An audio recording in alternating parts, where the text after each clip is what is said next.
yaitu pemberian materi kajian malam 29 Ramadan oleh Ustadz Gun-Gun Syihabuddin yang akan memberikan materi terkait dengan sabar taat dalam ketaatan setelah Ramadan. Pak Ustadz Gun-Gun sudah siap? Mangga.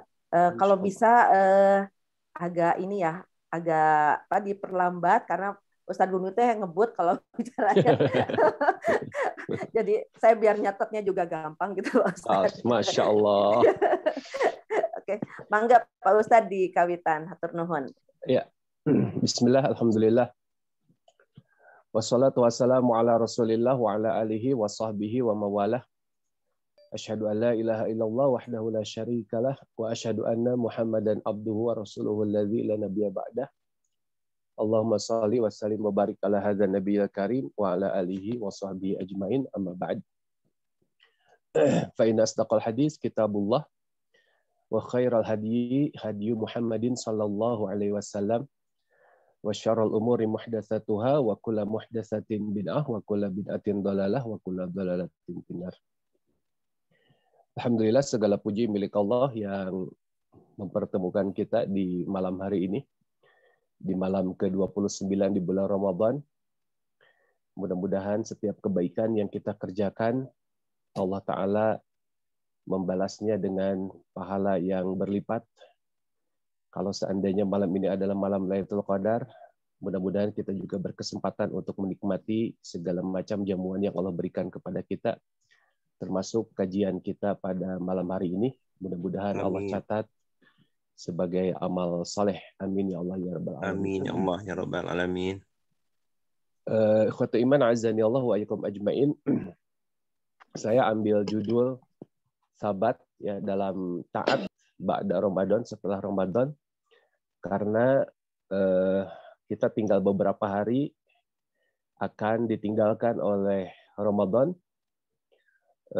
Kalau ada umur berarti tinggal 2 hari lagi ya, kalau Ramadan itu 30 hari gitu. Nah, kemudian apa setelah itu? Apakah kita cukup sekedar say goodbye sama Ramadan? Alhamdulillah Ramadan sudah usai. Kemudian kita berencanakan amalan-amalan yang mubah lagi, misalkan ya amalan-amalan yang tidak bermanfaat lagi, atau kita meninggalkan kegiatan kita dalam bulan Ramadan seperti baca Quran, ya tarawih, tahajud, kemudian kita tinggalkan setelah Ramadan. Nah, ini perlu direnungkan oleh kita semua. Terlebih nanti kalau pas malam takbiran ya, banyak di kalangan para ulama mengingatkan kita di malam takbiran banyak orang-orang yang belum juga kering ya, istilahnya banyak orang-orang yang sudah meninggalkan sholat malam di malam takbiran. Makanya sebagian ulama mengatakan bahwa salah satu malam yang paling agung ya di antara malam-malam yang lainnya adalah malam Idul Fitri. Kenapa disebut agung? Di satu sisi karena banyak manusia yang lupa ya.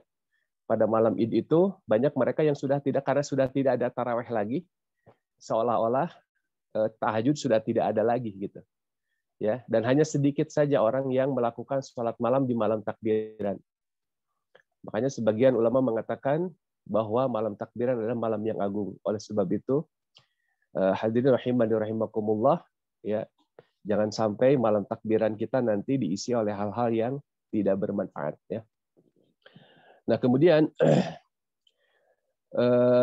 dalam kesempatan ini juga saya ingin mengingatkan bahwa pentingnya kita menjaga stabilitas amal soleh kita setelah Ramadan. Karena Allah itu ada tidak hanya di bulan Ramadan. Walaupun memang kita tahu semua bahwa di bulan Ramadan semua orang terpanggil untuk melakukan ibadah, ya, untuk melakukan saum, untuk melakukan tarawih, ya, atau bahkan mungkin sedekah, ya, di bulan Ramadan ini semuanya terpanggil. Dan itu menunjukkan keimanan yang ada dalam diri masing-masing. Nah, cuman masalahnya adalah bahwa tujuan saum itu adalah mendidik kita menjadi orang yang bertakwa, la'allakum tattaqun. Artinya kita harus punya cita-cita, ya, setelah keluar dari bulan Ramadan, kita menjadi orang-orang yang diinginkan oleh Allah Azza wa Jalla, ya orang-orang yang bertakwa gitu. Nah, di dalam sebuah hadis ya ketika Rasulullah SAW wafat, ya ini sebagai contoh, ketika Rasulullah SAW wafat, Umar ibn Khattab itu merasa kecewa, ya tidak terima bahwa Nabi Muhammad mati, ya. Kata Umar bin Khattab, barang siapa yang mengatakan Muhammad mati, katanya gitu, maka akan aku tebas batang lehernya, gitu kan. Kenapa? Karena Umar bin Khattab saking cintanya kepada Nabi Muhammad SAW. Kemudian dengan sikap bijaknya Abu Bakar As-Siddiq, ya, Umar diingatkan, dipegang pundaknya, ya. Dengan ketegasannya, lembut tapi tegas, ini Abu Bakar As-Siddiq, ya. Abu Bakar As-Siddiq itu orangnya lembut tapi tegas gitu. Dipegang pundaknya Umar. Ya Umar, may ya'budu Muhammad sallallahu alaihi wasallam fa inna Muhammad qad mat, ya. Barang siapa yang menyembah atau barang siapa yang beribadah kepada Muhammad, maka sesungguhnya Muhammad telah wafat, telah meninggal. Walakin may ya'budullah, barang siapa, akan tetapi barang siapa yang menyembah Allah, fa inna Allah hayyun la yamut, Allah itu tidak akan mati dan Allah itu akan senantiasa hidup selamanya. Nah, begitu pula dengan Ramadan, ya. La takunu ramadaniyun, jangan kalian menjadi hamba-hamba Ramadan. Walakin takunu rabbaniyun, akan tetapi kita harus menjadi hamba yang berketuhanan setiap saat gitu, ya. Jadi jangan menjadi hamba yang Ramadaniyun, jadi solehnya itu hanya di bulan Ramadan saja, tapi setelah keluar dari bulan Ramadan kita lupa, ya, segala yang sudah kita bina, segala sesuatu yang sudah kita bangun di bulan Ramadan. Nah, Allah Ta'ala mengingatkan, ya, di dalam Quran surah An-Nahl, ya, Allah mengingatkan wala takunu kallati naqadat ghazlaha min ba'di quwwatin ankatha, ya. An-Nahl 92. Dan janganlah kamu seperti orang atau seorang perempuan yang menguraikan benangnya yang sudah dipintal dengan kuat. Gitu. Ayat ini, ya, secara histori itu berkaitan dengan perjanjian, tetapi dalam ibrohnya ayat ini berlaku umum, ya. Artinya jangan sampai kita mencerai-beraikan sesuatu yang sudah kita bangun, yang sudah kita bina, ya. Ramadan adalah bulan di mana kita membangun komunikasi yang baik antara seorang hamba dengan Allah Azza wa Jalla, ya. Kita sholat tarawih, kita baca Quran dan seterusnya, itu kan membangun komunikasi, ya. Intensitas hubungan kita dengan Allah begitu intensif, ya kan? Nah, setelah itu terbangun, ya, maka jangan sampai dicerai-beraikan lagi, ya. Kata Allah, wala takunu kallati naqadat ghazlaha min ba'di quwwatin ankatha, ya. Janganlah kalian itu seperti perempuan yang menguraikan benangnya yang sudah dipintal dengan kuat. Yang namanya dipintal itu kan bukan hanya sekedar digulung, bukan, tetapi dianyam, ya. Seperti kita melihat samak, ya. Samak itu kan dianyam, ya, begitu rapi.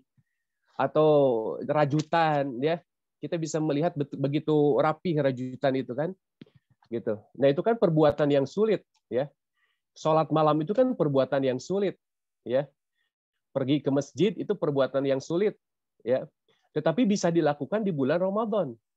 Dan itu terbangun di setiap orang yang beriman, ya. Nah, hadirin yang beriman azani Allah wa iyyakum ajmain. Nah, jangan sampai sesuatu yang sudah kita bangun, ya, dari awal, ya, itu kita begitu masuk Syawal, kita hancur leburkan lagi, ya. Kita runtuhkan kembali. Nah, ini rugi ini, ya. Ini rugi sekali. Makanya ada sebuah ungkapan, ya. Para salafus salih mengatakan sebagaimana yang tertera di layar, bi'sal qaum la ya'rifunallaha illa fi Ramadan. Ya. Sungguh sejelek-jelek kaum itu atau celaka suatu kaum, ya yang tidak mengenal Allah kecuali hanya di bulan Ramadan saja, ya. Gitu. Sampai seperti itu, ya. Para ulama salaf mengatakan bahwa seburuk-buruk kaum adalah mereka yang tidak mengenal Allah kecuali hanya di bulan Ramadan, ya. Artinya jangan sampai kita termasuk orang-orang yang Ramadhaniyun, ya. Orang-orang yang ibadahnya hanya pada bulan Ramadan saja, ya. Makanya pada kesempatan kali ini saya ingin menyampaikan tentang sabat dalam taat, ya. Yang nama sabat itu artinya istiqomah, ya. Kunut ala ta'ah, ya. Artinya istiqomah, istimror, ya, berkesinambungan dalam melakukan ketaatan setelah Ramadan berakhir. Artinya bukan berarti amalan kita harus meningkat dari bulan Ramadan. Itu tidak mungkin, hadirin, ya. Kan sering kita mendengar ceramah misalkan, ya,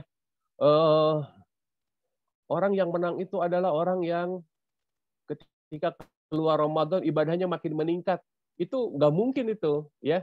Nggak ada satu bulan yang orang bisa beribadah melebihi ibadah di bulan Ramadan. Itu nggak mungkin, itu impossible, ya.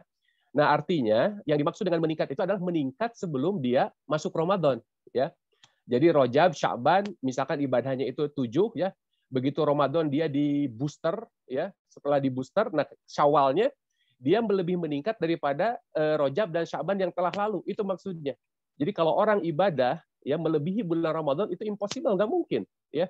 Nggak mungkin, ya. Nggak ada orang yang bisa melebihi ibadahnya di bulan Ramadan, ya. Nah, makanya kita harus tahu, ya, apa namanya,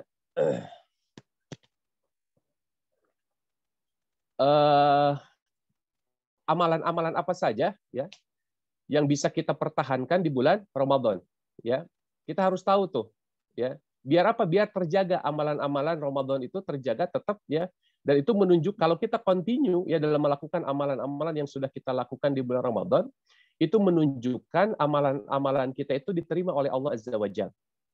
Ya, coba silakan dilanjutkan ininya, slide-nya. Nah, kita perhatikan di sini, ya. Ada 10 hal yang menunjukkan tentang tanda-tanda diterimanya amalan kita. Ya, makanya kenapa kita harus sabat? Mengapa kita harus istimror, continue melakukan kebaikan, ya? Karena kita harus tahu, ya, amal kita tuh diterima atau tidak, ya. Jangan sampai amalan yang sudah kita lakukan itu sia-sia, gitu, ya. Ali bin Abi Thalib, beliau pernah mengatakan, la tahtamu liqillati amal, wahtamu lil qabul, kata Ali bin Abi Thalib.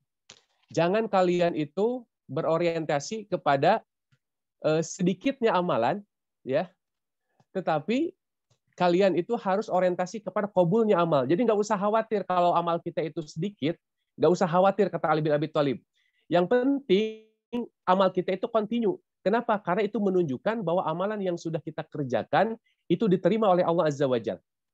Ya, gitu. Nah, makanya ciri yang pertama, perhatikan, ya. Pertama, ya, orang yang diterima amalannya, ya, khusus di bulan Ramadan, ya, saumnya diterima atau tidak, baca Qur'annya diterima atau tidak, ya. Pertama, adamur ruju' ila dzunub ba'da ta'ah, ya.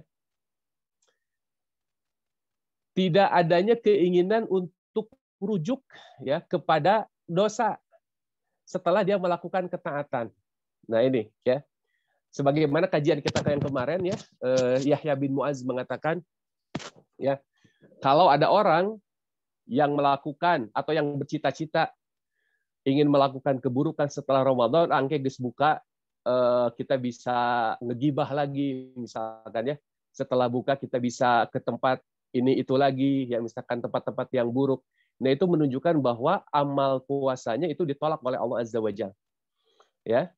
Nah, makanya orang yang diterima amalannya adalah tidak adanya keinginan untuk kembali kepada dosa. Ya, dia bertekad. Ya, dia bertekad untuk tidak kembali kepada dosa. Ya, seperti Ka'ab bin Malik mengatakan, ya, kalau ada orang yang di bulan Ramadan, kemudian di akhir Ramadan itu dia mengatakan, terbertik di dalam hatinya, ya Allah, setelah selesai Ramadan ini, saya tidak akan melakukan dosa lagi. Saya akan menjauhi segala macam dosa. Maka apa? yadkhuluna jannah bighairi mas'alah wala hisab. Maka dia akan memasuki surga tanpa masalah dan tanpa hisab. Masya Allah. Ya. Maka kita harus bercita-cita untuk tidak melakukan dosa. Ya. Bukan berarti kita akan terbebas dari dosa. Tidak. Ya. Yang namanya manusia pasti tidak akan lepas dari yang namanya dosa. Tetapi kita harus bercita-cita untuk tidak melakukan dosa. Ya.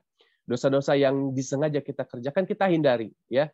Kita harus sadar. Kenapa? Karena ini menunjukkan amalan kita diterima oleh Allah Azza wa Jalla. Dan kita harus khawatir. Ya. Kalau kita masih punya keinginan untuk melakukan dosa, berarti menunjukkan bahwa amalan-amalan baik sebelumnya itu ditolak oleh Allah Azza wa Jalla. Ya. Yang keduanya, ciri orang diterima amalannya adalah al-wajlu min adami qabulil amal. Rasa khawatir jika amalnya ditolak oleh Allah. Ya. Jadi orang yang semakin khawatir amalnya ditolak oleh Allah, itu adalah orang-orang yang justru diterima oleh Allah Ta'ala amalannya. Di dalam Quran, surah Al-Mu'minun, nanti boleh ditandai ya. Al-Mu'minun ayat 60 ya, Allah Taala berfirman walladzina yu'tuna ma atau wa qulubuhum wajilah. Dan orang-orang yang memberikan apa yang telah diberikan kepada mereka dan hati mereka itu wajilah. Hati mereka itu bergetar, hati mereka itu ketakutan. Kemudian Siti Aisyah bertanya akan ayat ini, ahumul ladzina yashrabunal khamr wa yasraqun, ya. Apakah mereka itu adalah orang-orang yang meminum khamr atau pencuri, gitu kan? Kata Siti Aisyah, ya. Kemudian kata Rasulullah, la yabnatus siddiq, bukan mereka wahai anaknya as-siddiq, walakinnahumul ladzi yasumuna wa yusalluna wa yatasaddaquna wa hum yukhafuna la yuqbalu minhum. Mereka itu adalah orang-orang yang mereka itu saum, mereka itu sholat, mereka itu bersedekah, ya, dan mereka takut amalan-amalannya itu alla yuqbala minhum. Amalannya tidak diterima oleh Allah Azza wa Jalla. Ulaikal ladzina yusari'una fil khairat. Nah, mereka adalah orang-orang yang disegerakan kebaikannya. Nah, dari sini kita bisa lihat bahwa orang-orang yang disegerakan kebaikannya itu ukurannya ternyata bukan ukuran materi dunia, hadirin, ya. Orang-orang yang disegerakan kebaikan, orang-orang yang disegerakan pahala oleh Allah, ya. Siapa mereka? Menurut ayat ini adalah mereka yang khawatir dengan amalan-amalannya setelah mereka apa? Setelah mereka melakukan yang terbaik, ya. Mereka jaga saumnya, ya. Berusaha tarawihnya tidak bolong, ya. Sedekah diusahakan tiap hari. Kemudian mereka takut ya kepada Allah, ya Allah, Allahumma taqabbal minna. Mereka berdoa kepada Allah, ya. Allahumma taqabbal minna. Dan salah satu ciri orang yang takut amalnya tidak diterima adalah mereka senantiasa berdoa dengan doa tadi, doanya Nabi Ibrahim dan Nabi Ismail, ya. Allahumma taqabbal minna innaka antas samiul alim wa tub alaina innaka antat tawwabur rahim. Nah, ini doa yang seharusnya kita ucapkan setelah kita melakukan berbagai macam kebaikan. Ya, kenapa? Karena itu menunjukkan kekhawatiran kita, amal kita tidak diterima oleh Allah Azza wa Jalla, ya. Nah, justru dengan kekhawatiran itu menunjukkan bahwa amal kita diterima oleh Allah Azza wa Jalla. Luar biasa, hadirin, ya. Luar biasa. Kemudian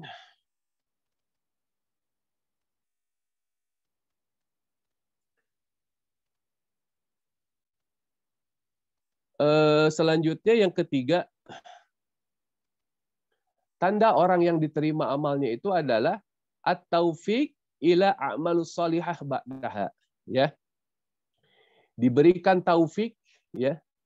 Taufik itu artinya petunjuk, ya, untuk semakin yakin melakukan amal kebaikan, ya. Kan hidayah itu ada beberapa, ya.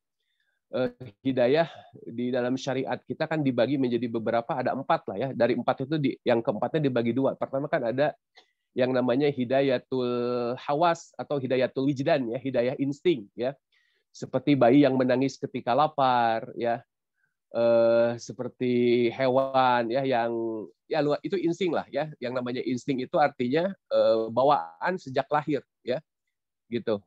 Itu wijdan. Kemudian ada yang namanya hidayatul hidayatul hawas, ya. Panca indera, ya. Panca indera, dan sampai sini binatang sama manusia juga sama, bahkan binatang bisa jauh lebih hebat lagi panca inderanya daripada manusia. Kemudian naik ada hidayatul akal, ya, hidayah akal. Di sebagian binatang ada yang memiliki akal, seperti gorila kan itu termasuk hewan yang pintar ya, memiliki akal tuh gorila itu ya. Atau banyaklah hewan-hewan yang simpanse ya, itu apa namanya, binatang yang memiliki akal yang luar biasa ya. Nah, tetapi manusia tentu akalnya lebih tinggi lagi daripada hewan ya. Nah, yang membedakan antara manusia dan hewan itu hidayah yang keempat, hidayatuddin ya. Hidayatuddin, hidayah agama ya. Nggak ada hewan yang bisa beragama, nggak ada ya gitu. Nah, kalau hidayatuddin ini dibagi dua, ada hidayah dilalah, dilalah itu berupa dalil-dalil, kemudian ada hidayah taufik ya. Taufik itu kemampuan, kekuatan untuk mengamalkan dalil-dalil tadi ya. Nah, di sini disebutkan bahwa di poin ketiga ini at-taufik ila a'malis shalihah ba'daha ya. Diberikan taufik oleh Allah ya untuk melakukan amal soleh setelahnya. Ya. Jadi kalau kita baca surah Ar-Rahman ya, ada kalimat hal jazaul ihsani illal ihsan. Bukankah balasan kebaikan itu adalah kebaikan? Ya. Jadi kalau kita ingin tahu ya pahala amal soleh yang sudah kita kerjakan, ya, jadi kalau kita ingin tahu pahalanya apa, yang paling standar pahala. Jadi kalau amal soleh kita itu berpahala, yang paling standar adalah kita bersemangat untuk melakukan kebaikan. Ya, contoh misalkan kalau kita habis pulang umroh, ya, setelah umroh, ya, kita bersemangat untuk sholat malam, ya, karena ketika di sana kita dibangunkan, ya, kalau di khalifah kan itu standar wajib itu, ya, kita sholat malam itu standar wajib tuh kalau di khalifah ya. Harus ya dibangunkan setiap jam 2:30 itu dibangunkan. Itu apa namanya, protapnya begitu ya kalau di khalifah ya. Semua jamaah begitu harus dibangunkan ya. Nah, kemudian setelah pulang ya, kita bersemangat untuk tetap melakukan sholat malam. Nah, itu menunjukkan bahwa umroh kita diterima oleh Allah Azza wa Jalla. Ya. Tapi kalau setelah umroh kita malas ya, bahkan kita berdalih begini, saya kan sudah punya tabungan sholat 100.000 kali ya, kali 4 hari kan di Mekah 4 hari ya, gitu kan, lumayan 400.000 cukuplah buat tabungan. Nah, itu menunjukkan bahwa amal soleh kita tidak diterima, umroh kita ditolak gitu ya. Itu menunjukkan begitu ya. Kenapa? Karena dia tidak dikasih taufik oleh Allah untuk melakukan kesolihan yang selanjutnya ya. Padahal pahala dari kebaikan itu adalah kebaikan setelahnya. Hal jazaul ihsan illal ihsan. Ya. Ibnu Rajab beliau mengatakan, fa inna Allah idza taqabbala amalun abd wa faqahu li amalin salih ba'dahu kama qala ba'duhum sawabul hasanah al hasanah ba'daha. Ya, kata Ibnu Rajab ya, sesungguhnya Allah apabila ya dia menerima amalan seorang hamba ya, maka Allah akan memberikan dia taufik untuk melakukan amal soleh setelahnya. Ini kata Ibnu Rajab. Wa qala ba'duhum, sebagian ulama terdahulu mengatakan, kata Ibnu Rajab, sawabul hasanah, pahala dari kebaikan adalah al-hasanah ba'daha, yakni kebaikan setelahnya. Faman amila hasanah, barang siapa yang mengerjakan kebaikan, summa taba'aha ba'da bihasanah, kemudian dia ikuti dengan kebaikan selanjutnya, ya, kana dzalika alamatun alal qabulil hasanatil ula. Maka itu menunjukkan diterimanya amal kebaikan yang sudah dia kerjakan pertama kali, ya. Gitu. Kama an min amali hasanatan summa ittaba'aha bisayyi'ah kana dzalika alamat raddul hasanah wa adama qabuliha. Sebaliknya, ya, sebaliknya. Kalau ada orang yang melakukan amal baik, ya, kemudian diikuti oleh keburukan, ya, maka itu menunjukkan ditolaknya kebaikan sebelumnya dan tidak adanya penerimaan dari Allah Azza wa Jalla. Ini kata Ibnu Rajab di dalam kitabnya Lataiful Ma'arif ya, halaman 394. Ya. Makanya hati-hati hadirin ya, buat bapak-bapak misalkannya, tentu saja bapak-bapak hati-hati nih. Kalau sehabis Jumatan misalkannya, habis Jumatan melakukan hal-hal yang buruk ya, hal-hal yang buruk, apa aja hal-hal yang buruk teh. Ya, contoh misalkan habis Jumatan teh kan bapak-bapak mah langsung jeleger karena rokoknya. Hati-hati itu teh ya, jangan dulu ngerokok atunya habis Jumatan tehnya gitu ya. Ya. puntennya itu tukang rokoknya. Betul itu harus hati-hati ya. Bisi ya. Rokok dianggap sebagai sebuah keburukan ya. Kemudian setelah kita Jumatan jelegur atau setelah buka puasa langsung misalkan ya nggak makan korma dulu ya. Nggak kan kalau puasa itu kan seharusnya kan makan kurma dulu ya, sunnahnya ya. Jadi kurma dulu ya, rutob kalau ada, rutob itu adalah kurma basah, kurma matang tapi masih basah. Kalau tidak ada kurma kering ya, kalau tidak ada kurma kering baru air. Ini urutan makan berbuka. Nah, tiba-tiba banyak di antara bapak-bapak yang begitu bukanya langsung jelegur karena rokok. Hati-hati bapak-bapak ya. Gitu ya. Bisi rokok itu keburukan karena kata Ibnu Rajab ini sayyi'ah, keburukan ya. Jadi jangan diikuti dengan keburukan. Atau misalkan sehabis buka puasa kita menyimpan dendam karena tadi ada yang mau diomongin dengan teman kita misalkan ya, ngomongin seseorang ya, tentang keburukan seseorang teman kita misalkan nantilah kalau habis berbuka kita omonginnya misalkan ya. Pas keur puasa mah teu wani ngomongin ya. Tong ngomongkeun ayeuna atuh. Keur puasa ayeuna mah misalkan kayak geus buka misalkan ya. Nah, kemudian begitu berbuka beneran tuh diomongin. Itu min alamati raddul hasanah ya. Hati-hati, itu tanda ditolaknya amal kebaikan kita. Hati-hati kata Ibnu Rajab ya. Gitu. Nah, itu yang ketiga ya. Kemudian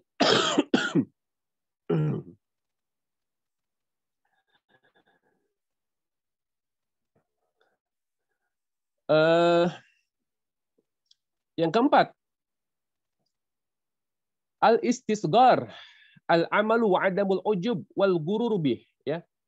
Menganggap kecil amalannya dan tidak merasa ujub dan terperdaya dengannya ya. Yang keempat ya. Jadi orang yang amalnya diterima itu adalah orang-orang yang senantiasa menganggap kecil amalannya ya. Tidak pernah merasa ujub dan terperdaya dengannya ya. Contoh misalkan ya, Imam Bukhari ya, berapa ribu atau berapa juta orang yang mengalirkan pahala kepada beliau ya, tapi beliau tidak pernah kepikiran itu ya. Kitabnya luar biasa itu disyarahinya ya, Fathul Bari dan seterusnya ya. Artinya banyak sekali pahala yang mengalir kepada beliau, tapi ketika beliau menulis buku ya, beliau tidak pernah berpikiran itu menjadi ladang pahala beliau ya. Beliau punya kebiasaan yang luar biasa ya. Beliau punya kebiasaan yang luar biasa. Apa kebiasaannya? Setiap habis selesai majelis, beliau selalu pulang yang terakhir. Selalu pulang yang terakhir. Ya. Kemudian beliau memunguti serpihan-serpihan sampah di majelisnya. Imam Bukhari hadirin, ya, ulama besar. Ya. Tetapi beliau tidak menyandarkan kepada amalannya dia sebagai seorang guru, sebagai seorang syekh, sebagai seorang ulama yang sudah menulis berbagai macam kitab ya, yang sampai kepada kita sekarang ya. Berapa ribu pahala yang mengalir kepada beliau, tapi beliau tidak terperdaya dengan itu ya. Beliau justru orang-orang yang begitulah ya, salah satu di antara tanda diterima amalan-amalan mereka ya. Beliau lebih beliau tidak menganggap amalan-amalan kecil ya. Tidak menganggap amalan-amalan kecil gitu. Dipungut tuh sampah tuh satu-satu ya. Nah, kenapa bisa sampai berita itu kepada kita? Karena ada orang yang ngintip muridnya ya. Muridnya lama-kelamaan aneh, nah Imam Bukhari itu selalu pulang terakhir wae kan gitu. Ya lama-kelamaan diintip, begitu diintip ya baru ketahuan, nah, baru sampai kepada kita ya. Pada hakikatnya Imam Bukhari menyembunyikan amalannya gitu. Ya, ini luar biasa ya. Nggak boleh kita ujub terhadap amalan kita ya. Jadi kalau kita sudah berbuat baik ya, menolong sesama ya, nyumbang masjid misalkan dan seterusnya, hati-hati ya, ujub mengintai kita ya. Kata para ulama begini ya, orang yang ria, orang yang bedanya ujub dengan ria nih ya, kalau orang yang ria itu menyekutukan Allah dengan makhluk yang lain ya. Jadi kalau kita sholat ingin dipuji orang, kalau kita sedekah ingin dipuji orang, berarti kita sedang menyekutukan Allah dengan makhluk yang lain ya. Menyekutukan Allah dengan makhluk yang lain gitu. Makanya kata Nabi SAW, yang aku khawatirkan atas umatku adalah asyirkul asgar. Apa itu syirkul asgar? Yakni syirik kecil. Ar-riya, ria ya. Kita ingin dipuji, kita ingin disebut-sebut nama kita, sum'ah gitu ya. Nah itu ria. Nah sementara ujub itu keakuan kita ya. Oh, tidak diungkapkan kepada orang, tapi kita merasa bangga ya dengan hasil kerja kita, itu ujub itu. Nah, kata para ulama, orang yang ujub itu dihukumi sebagai orang yang menyekutukan Allah dengan dirinya sendiri. Ya, coba luar biasa ya. Bagaimana sensitifnya para ulama terdahulu. Orang yang ujub, ya, orang yang ujub itu dikategorikan sebagai orang yang menyekutukan Allah dengan dirinya sendiri. Nauzubillahi min zalik. Ya, apalagi ya kalau yang kita ujubi itu adalah ibadah kita. Ya, toh kita ibadah kan untuk Allah. Kenapa kita mesti ujub? Ya. Makanya kan ibadah kita itu baru bisa diterima ketika ada 3 syarat ya. Pertama lillah, billah, fillah ya. Itu baru bisa diterima tuh. Ya, apa aja? Lillah, fillah, billah ya. Lillah kita ibadah khusus untuk Allah, nggak boleh ria. Ya. Fillah kita beribadah atas petunjuk Allah, petunjuk Rasulullah sesuai dengan Quran dan Sunnah, bukan sugan dan cenah gitu ya. Yang ketiga, ya, billah kita merasa meyakini bahwa ibadah yang sudah kita kerjakan ini itu adalah apa? Karena pertolongan Allah. Ya. Makanya kata Nabi SAW ya mengajarkan kepada siapa sahabatnya ya, jangan lupakan doa Allahumma a'inni ala zikrik wa syukrik wa husni ibadatik. Ya Allah, bantulah aku ya untuk senantiasa mengingatmu ya, mensyukuri nikmat-nikmatmu, wa husni ibadatik, dan memperbaiki ibadah-ibadahku. Ya, begitu. Al-Hafiz sebentar. Maaf, Al-Hasan ya.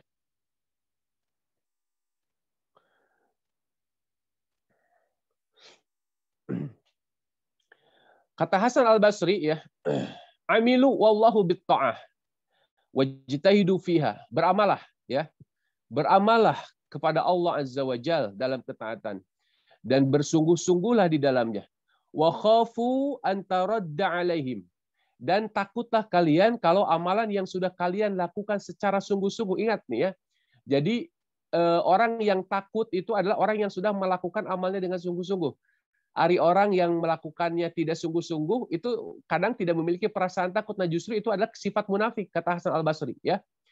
Jadi kalau orang baik, orang mukmin adalah mereka yang beramal kepada Allah dalam ketaatan dan bersungguh-sungguh di dalamnya dan dia takut amalnya diterima.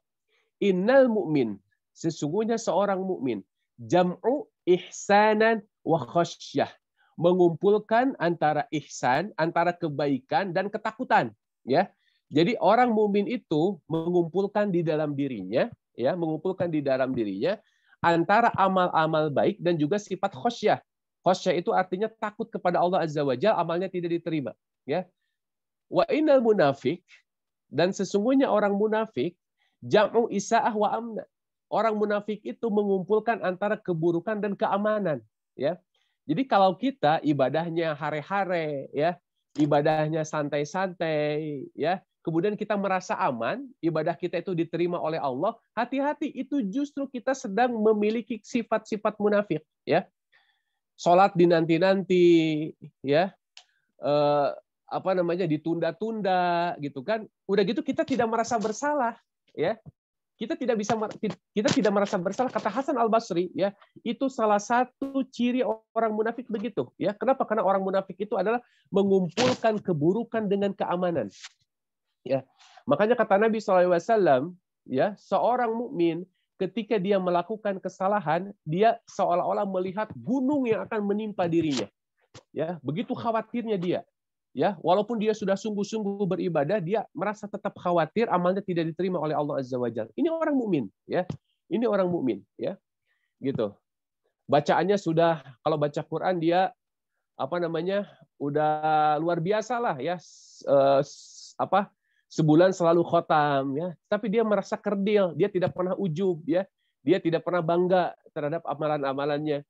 Ya, nah ini orang-orang mukmin, ya. Sementara orang munafiknya baca getara misalkannya, udah gitu nyinyir kepada orang yang tadi misalkan ya, yang baca bisa 1 bulan khotam ya, nah itu adalah tanda-tanda orang munafik. Beramal tidak, ya, komentar iya, kemudian dia merasa aman, yaitu ciri orang munafik ya. Nauzubillah min dzalik ya. Kemudian yang kelimanya, orang yang diterima amalannya itu adalah hubbut ta'ah wa karahul ma'siyah, wa karahal ma'siyah, ya. Mencintai ketaatan, ya. Kemudian membenci kemaksiatan, ya. Jadi orang yang diterima amalnya itu orang-orang yang senantiasa mencintai ketaatan. Walaupun nih, ya, walaupun dia belum tentu bisa melakukannya, ya. Walaupun belum tentu bisa melakukannya, tapi dia cinta ketaatan itu, ya. Dia cinta kebaikan, ya. Jadi min alamitil qabul ayyuhbiballahu fi qalbaka ta'ah, ya. Orang di antara tanda amalan-amalan diterima adalah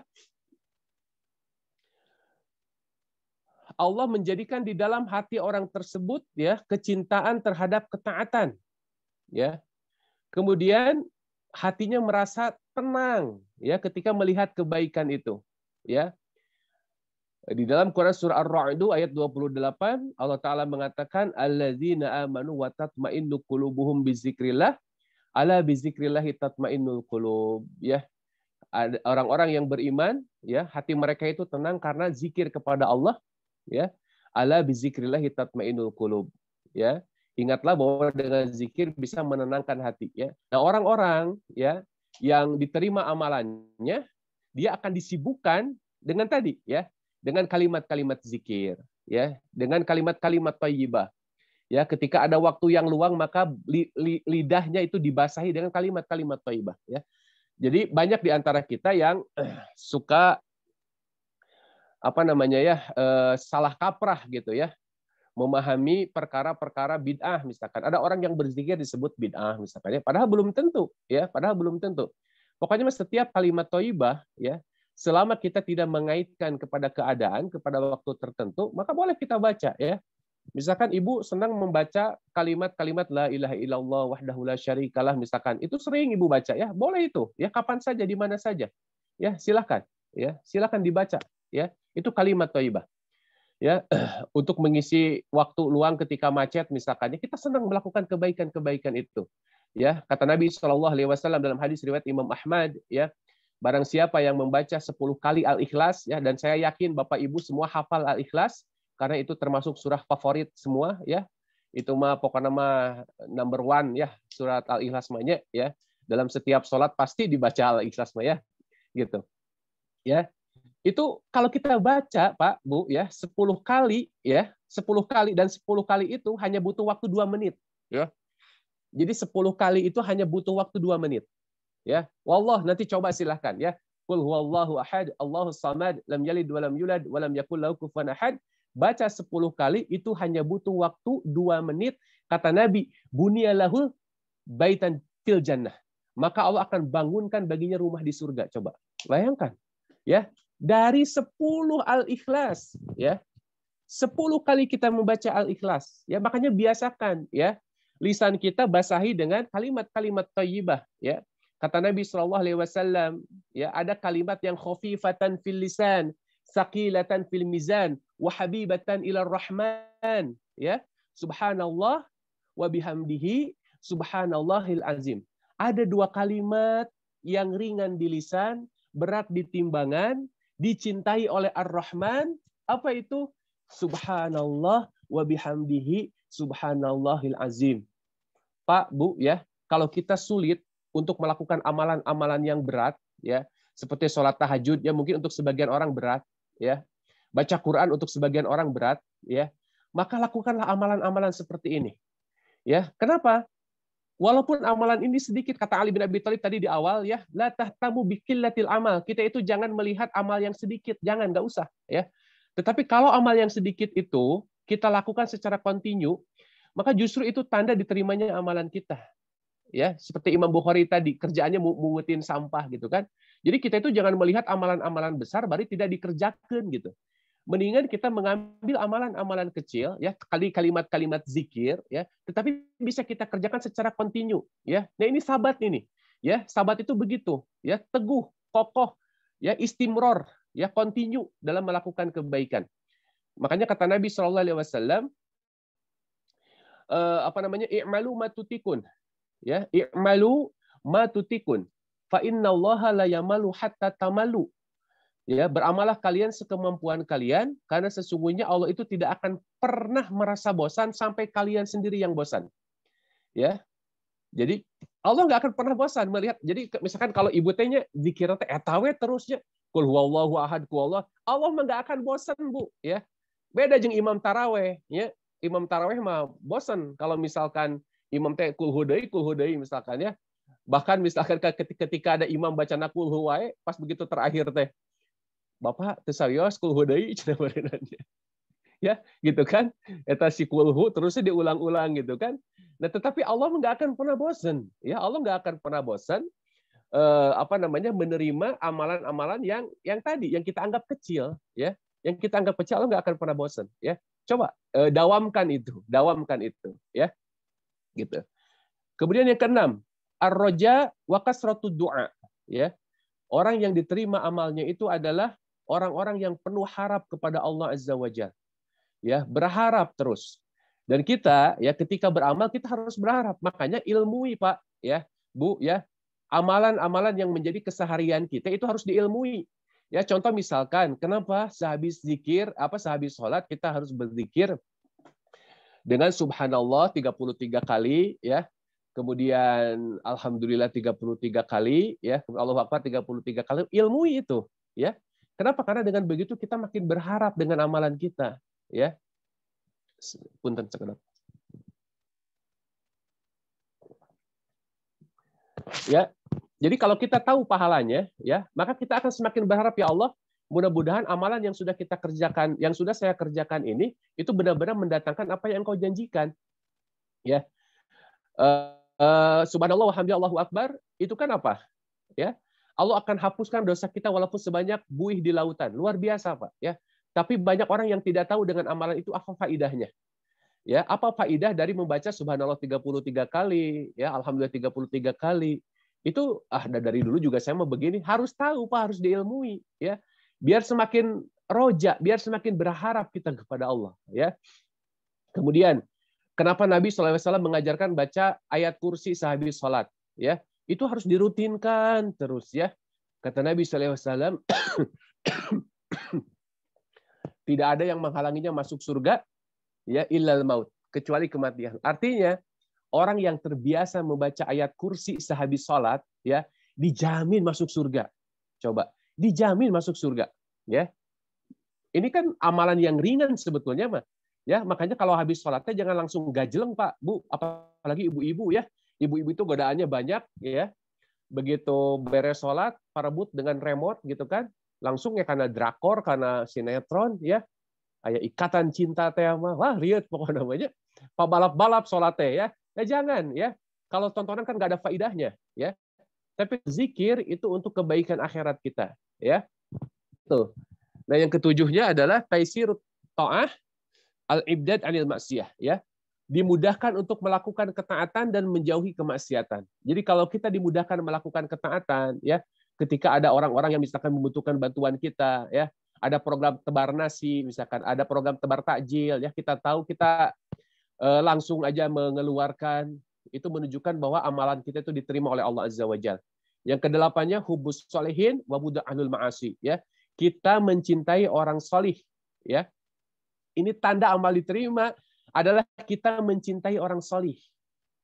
Kemudian wabudu ahlul ma'asi, dan kita membenci ahlu maksiat, ya. Jadi tanda amal kita diterima adalah dengan adanya kita mencintai orang-orang yang solih. Kenapa? Karena Allah akan mempersatukan kita dengan siapa kita mencintai, gitu. Allah akan mempersatukan, ya, seseorang dengan orang yang dicintainya. Kata Nabi SAW, anta ma'a man ahbabta. Makanya jangan sampai salah mencintai, ya. Kalau idola kita itu misalkan artis drakor, ya, orang kafirin, ya, yang jelas-jelas ahlul maksiat misalkan, ya, maka kita akan dibersamakan dengan mereka, ya. Tetapi kalau kita mencintai orang-orang yang solih, ya, secara syariat dia adalah orang-orang yang melakukan perbuatan ahli surga, maka mudah-mudahan kita pun akan dikumpulkan dengan mereka, ya, nanti di surganya. Anta ma'aman ahbabta, kata Nabi SAW, engkau akan membersamai orang-orang yang engkau cintai, ya, gitu. Kemudian yang kesembilannya, kasratul istighfar. Ya, kasratul istighfar. Orang yang diterima amal baiknya adalah orang-orang yang memperbanyak istighfar. Ya, memperbanyak istighfar. Sebagaimana yang kemarin sekilas saya sampaikan bahwa orang yang bijak itu adalah orang-orang yang tidak pernah melihat amalnya itu sempurna, ya sekalipun dia sudah bersungguh-sungguh, ya. Makanya sehabis sholat kita membaca istighfar 3 kali, ya. Kenapa? Karena tadi khawatir ada kekurangan yang kita lakukan di dalam sholat. Ya bisa jadi ada ujubnya misalkan, ya bisa jadi ada tidak khusyuknya dan seterusnya. Makanya istighfar itu penting, ya. Makanya Nabi SAW beliau beristighfar itu 70 kali sampai 100 dalam sehari, ya. Perbanyak istighfar. Kan mudah, astagfirullah, astagfirullah. Ibu boleh, bapak boleh, ya. Ketika nyetir misalkan, ya, ketika di kendaraan, ketika di motor, silakan, ya, ucapan istighfar itu astagfirullah, astagfirullah. Ada orang yang mengatakan begini, atau harus dengan hati, ya, atau jangan dulu terlalu dalam lah, ya, dari lisan aja dulu gitu, dari lisan dulu, nanti lama kelamaan turun ke hati, ya. Dan zikir itu kan ucapan lisan, ya. Jadi yang namanya zikir itu adalah ucapan lisan. Nah, cuman dari lisan itu ada yang cuma di lisan saja, ada yang nantinya nyampe ke hati, ya. Tapi harus dimulai dengan lisan dulu, gitu, ya. Sama seperti sholat, kalau sholat kita tidak tidak bergumam, ya, mulut kita tidak berbicara, hanya dibacaannya di hati saja, bisa jadi tidak sah sholatnya, gitu ya, gitu. Tetapi orang yang diucapkan, ya, bacaan sholatnya, walaupun misalkan hatinya itu masih kemana-mana, itu sah sholatnya, ya, gitu. Kenapa? Karena ada syariat, ya, dan zikir itu adalah syariat yang diucapkan dengan lisan, gitu, ya. Makanya perbanyaklah istighfar, astagfirullah, astagfirullah, astagfirullah, gitu ya. Kemudian yang ke-10, ya, ciri orang yang diterima amal solihnya itu adalah al-mudawamah 'alal a'mal salihah, ya, mudawamah. Mudawamah itu artinya apa? Dawam, continue dalam beramal soleh. Sebagaimana Nabi SAW, ya, kata Aisyah, karena Rasulullah SAW idza amala amalan asbatah, ya. Bahwasanya Nabi SAW apabila melakukan amalan, beliau akan menetapinya, merutinkannya, gitu, ya. Dirutinkan, ya. Dan amalan-amalan yang dicintai oleh Allah adalah amalan yang dawam.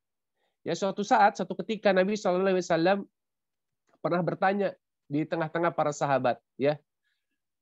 Kemudian kata Nabi, ya, siapa di antara kalian yang saum hari ini? Abu Bakar menjawab, saya ya Rasulullah. Kemudian siapa di antara kalian yang menjenguk orang sakit hari ini? Saya ya Rasulullah. Masih Abu Bakar yang jawab, ya. Kemudian siapa di antara kalian yang hari ini mengantarkan jenazah? Saya ya Rasulullah. Jawaban Abu Bakar lagi, ya. Kemudian siapa di antara kalian yang memberi makan orang-orang miskin? Saya ya Rasulullah. Coba bayangkan, semuanya diborong oleh Abu Bakar, ya. Semuanya diborong oleh Abu Bakar. Dan itu amalan yang rutin setiap hari oleh Abu Bakar, nggak pernah ditinggalkan, ya. Gitu, menjenguk orang sakit pahalanya besar, Pak, ya. Jadi kalau misalkan ada saudara kita sakit, ya, tidak dalam kondisi seperti ini, ya, maka jenguklah, ya. Itu pahalanya besar itu. Jadikan itu amal kebaikan kita. Ya, jadi ada orang, ya, yang kebaikannya itu kelebihannya. Setiap ada orang yang sakit selalu dia paling pertama mendatanginya. Kan setiap orang beda-beda amalannya, ya. Kulun amalun asyakilati, gitu ya. Jadi setiap orang itu beramal sesuai dengan keadaannya, ya kan? Jadi ada orang-orang yang memang spesialis jenguk orang sakit, gitu, ya.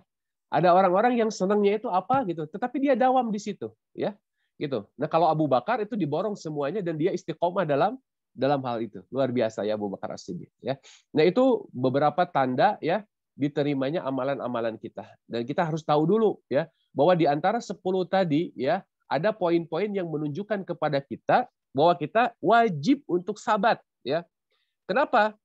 Karena tadi, ya, supaya kita tahu bahwa amal kita diterima oleh Allah Azza wa Jalla, ya. Poin ke-10 tuh ada mudawamah 'ala ta'ah, ya. Poin ke-10 mudawamah 'ala ta'ah. Artinya amalan kita itu harus dawam, ya. Bukan hanya di bulan Ramadan saja. Ya, bukan hanya di bulan Ramadan saja.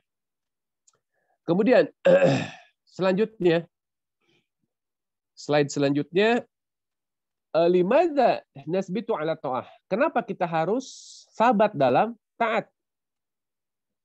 Yang pertama, ya, li'annahu la nihayatu lil amal illa bi nihayatil ajal. Yang pertama, dikarenakan tidak ada waktu istirahat untuk beramal. Tidak ada akhir dari sebuah amalan. Yang ada adalah akhir dari sebuah ajal. Ya. Yang ada itu akhir dari sebuah ajal. Amal nggak pernah berakhir. Makanya sebagian ulama mengatakan begini, ya. Kita sebagai seorang muslim, ya, itu baru bisa istirahat ketika kedua kaki kita itu sudah menapaki surga. Ya. Jadi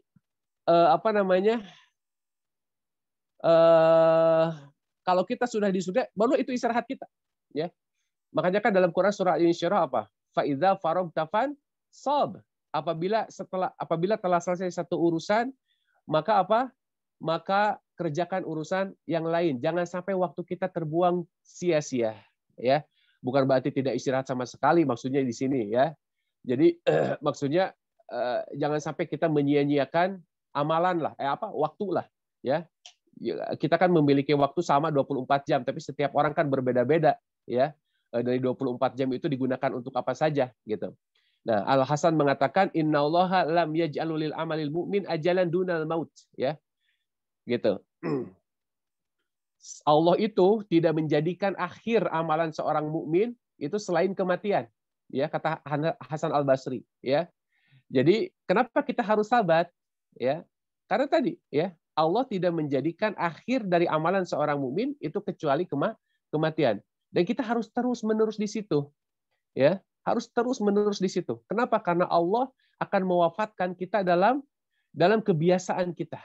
Ya, Allah akan mewafatkan kita dalam kebiasaan kita. Makanya jangan berhenti beramal. Ya, ibu kalau misalkan senang sholat duha, kerjakan itu terus. Ya, kerjakan itu terus. 2 rakaat terus rutin, luar biasa itu. Ya. Di dalam Quran surah Al-Hijr ayat 99, Allah Ta'ala mengatakan, wa'bud rabbaka hatta ya'tiyakal yakin.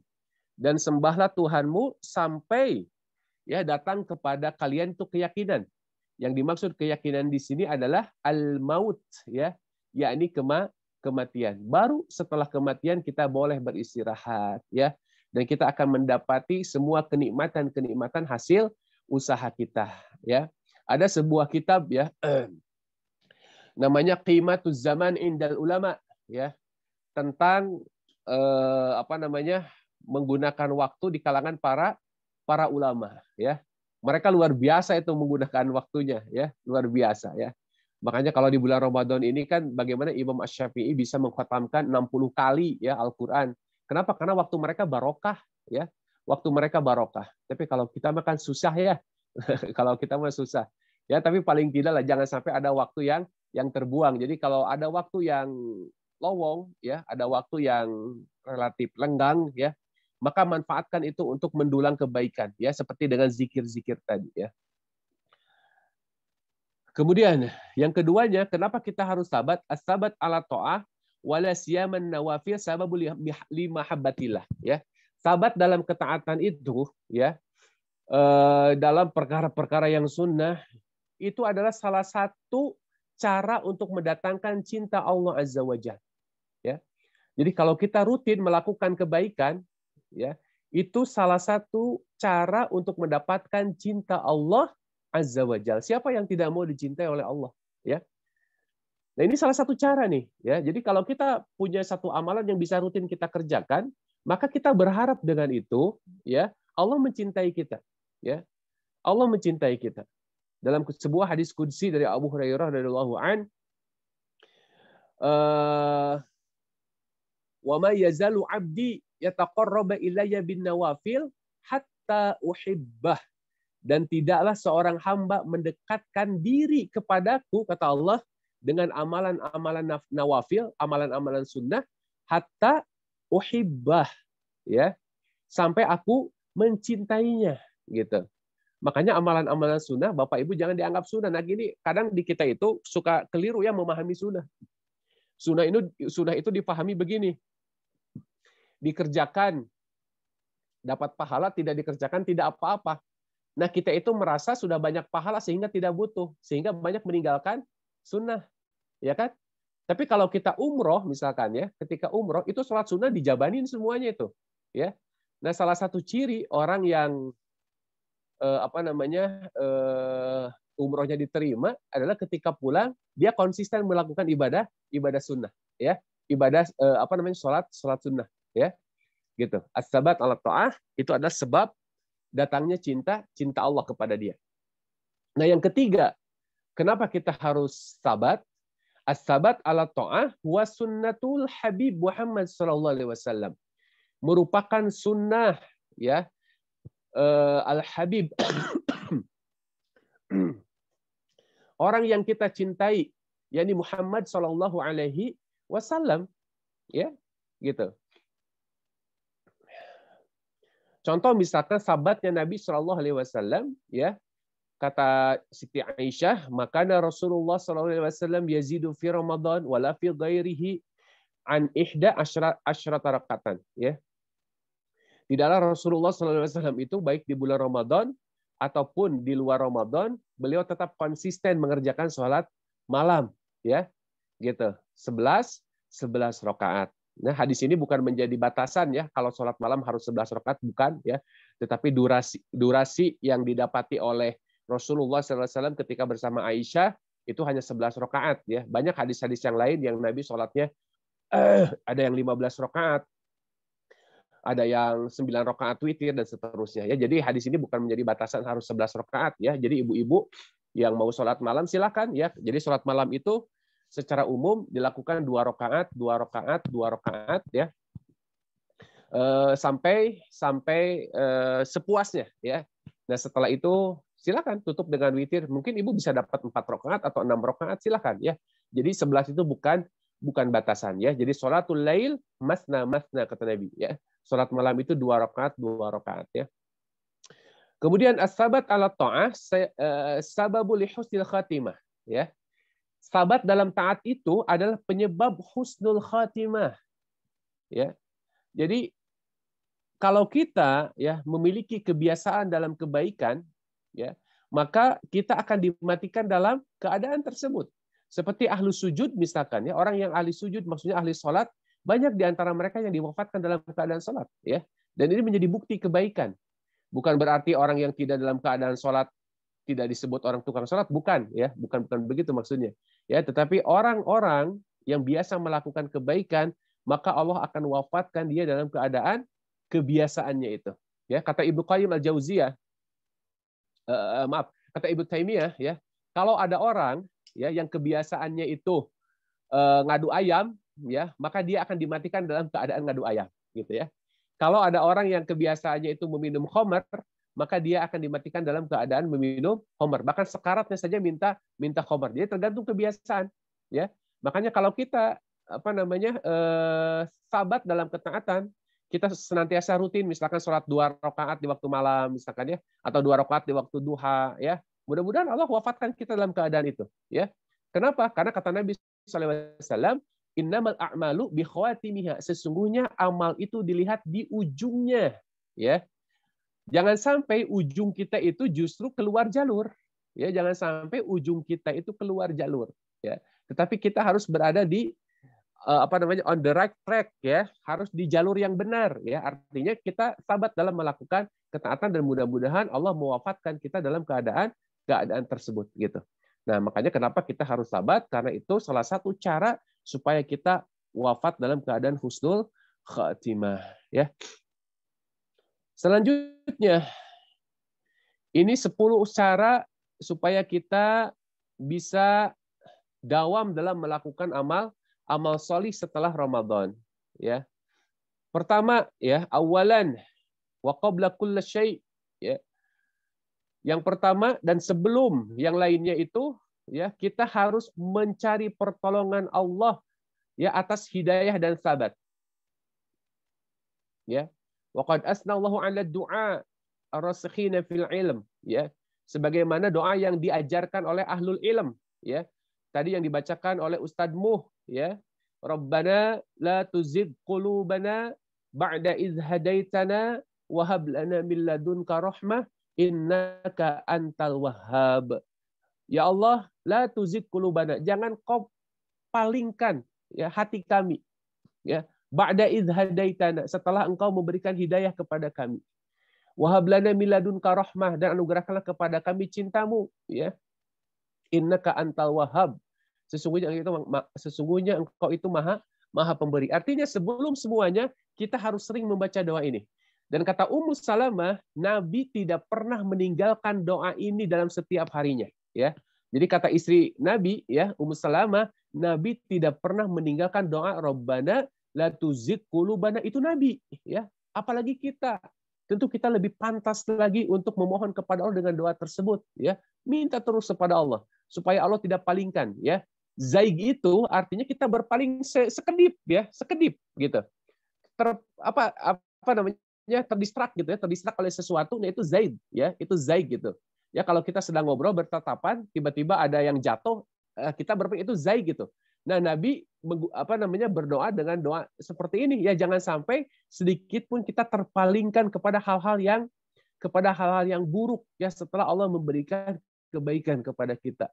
Ya, setelah Allah mensibogoh kita ya, setelah Allah mencelup kita di bulan Ramadan ini, ya jangan sampai ya kita terpalingkan lagi kepada hal-hal yang buruk. Makanya doa adalah yang pertama sebelum yang lainnya.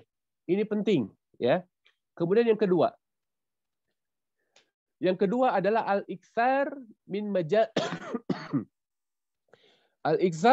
mujalasati salihin ya. Wal hirsu ala majalisi dzikr al-amah kal muhadarat wal hadarat kazayarat ya. Memperbanyak ya majelis salihin, artinya banyak mencari ilmu ya dengan orang-orang soleh yang lainnya, menambah ilmu ya. Kenapa? Karena orang semakin banyak ilmunya, mudah-mudahan Allah kasih petunjuk. Kenapa? Karena orang yang banyak ilmunya banyak takutnya ya. Innama yasyallahu min ibadihil ulama. Sesungguhnya orang yang paling takut kepada Allah adalah orang-orang yang berilmu ya. Jadi perbanyak majelis ilmu ya. Yang ketiga, supaya kita bisa dawam dalam amal saleh adalah at-ta'rifu 'ala sirras salihin ya. Banyak mengenal sirahnya para orang-orang salih. Ya, banyak mengenal sirahnya orang-orang salih ya. Al-ihtimam bi sirah sahabah ya, kita punya perhatian terhadap sirah sahabah ya yang khusus gitu ya. Bagaimana mereka dawam dalam taat ya. Seperti misalkan contoh, ada seorang tabi'in ya, Ahnaf Al-Qais, beliau ini sezaman dengan Nabi tapi tidak bertemu dengan Nabi.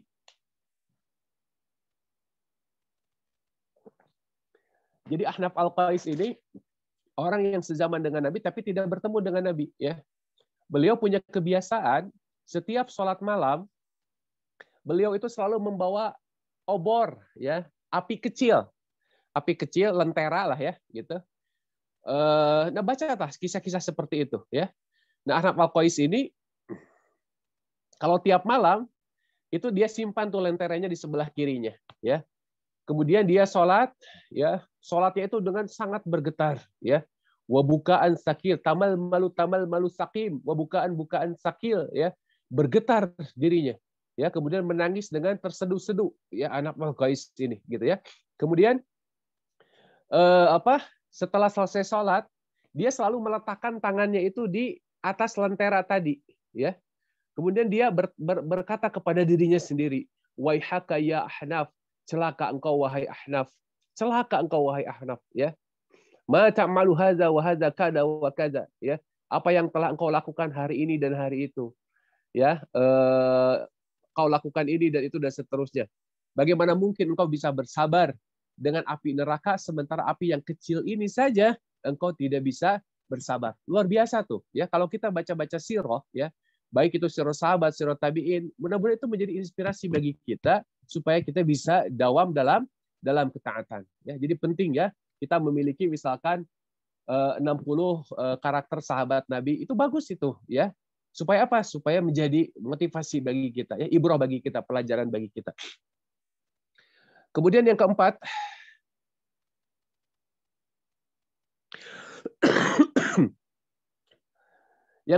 memperbanyak ini, banyak mendengarkan nasihat ya, seperti khutbah, mauizah ya.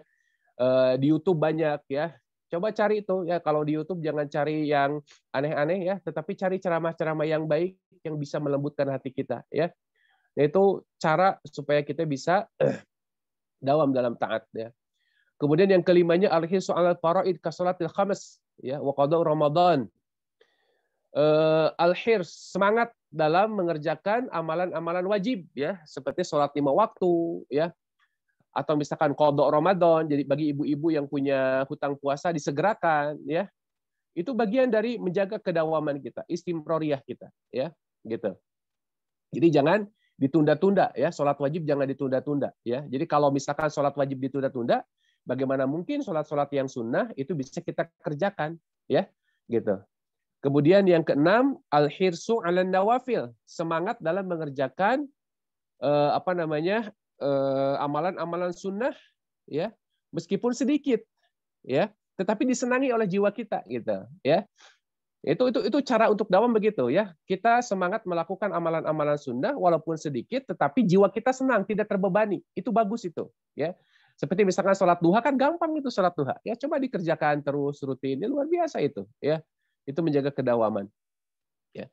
Nah, kata Imam Ibnu Hajar, beliau mengatakan fayan bagi lil mar'i alla yazhada fi qalilin minal khair ayyatih wala fi qalilin minasyarr ayyajtanabih fa innahu la ya'lamul hasanata allati yarhamuhullahu biha wala sayyi'ati allati yaskhatu 'alaihi biha ya.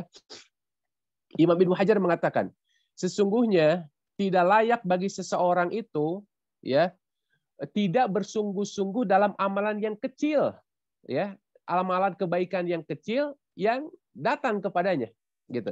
Jadi kalau seorang mukmin itu tidak boleh dia menganggap remeh amalan kecil yang ada di hadapannya ya. Dan juga dia tidak boleh menganggap remeh amalan buruk ya untuk dijauhinya ya. Karena sesungguhnya dia tidak tahu di mana amalan yang baik itu yang dirahmati oleh Allah Azza wa Jalla. Boleh jadi di amalan yang kecil itu. Dan juga dia tidak tahu ya di mana amalan buruk yang yang dimurkai oleh Allah Azza wa Jalla, boleh jadi di amalan yang kecil itu gitu ya. Jadi seorang mukmin itu tidak boleh menganggap remeh amalan baik untuk dikerjakan dan tidak boleh menganggap remeh amalan buruk untuk dijauhi. Ya, ada mah teu naon ieu mah misalkan amalan buruk teh ya kecil banget gitu ya. Kemudian kita ada mah teu naon ngan kisah kieu unggul misalkan kalau korupsi mah dengan 5.000 misalkan ya. Nggak boleh ya.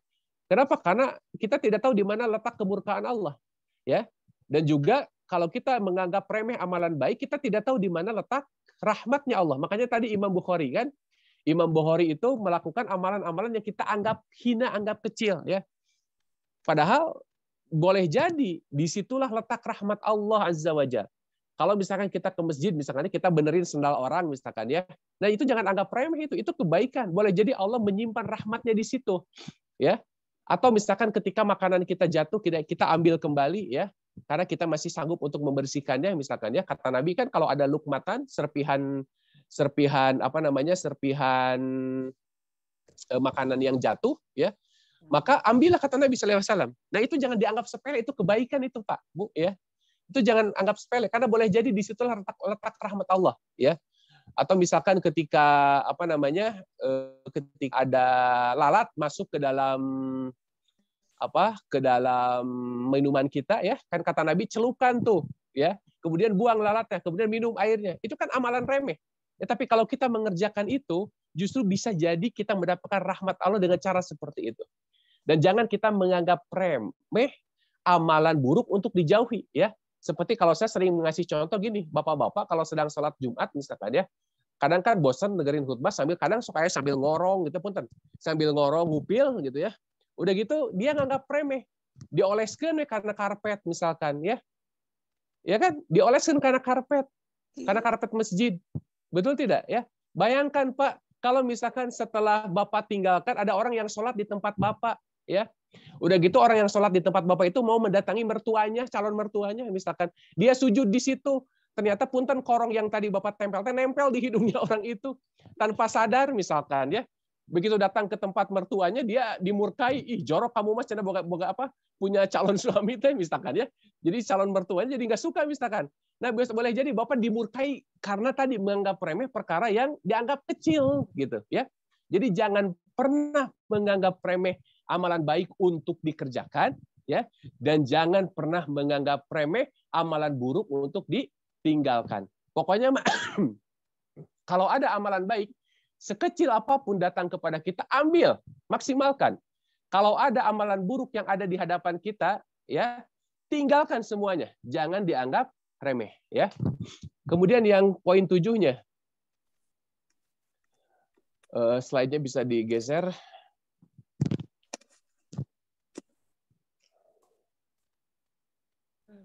Yang ketujuh, buku slide-nya.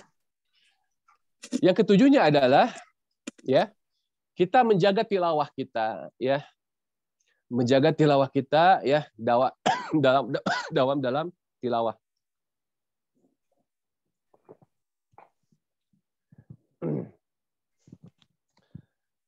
Jadi yang ketujuh, ya, untuk menjaga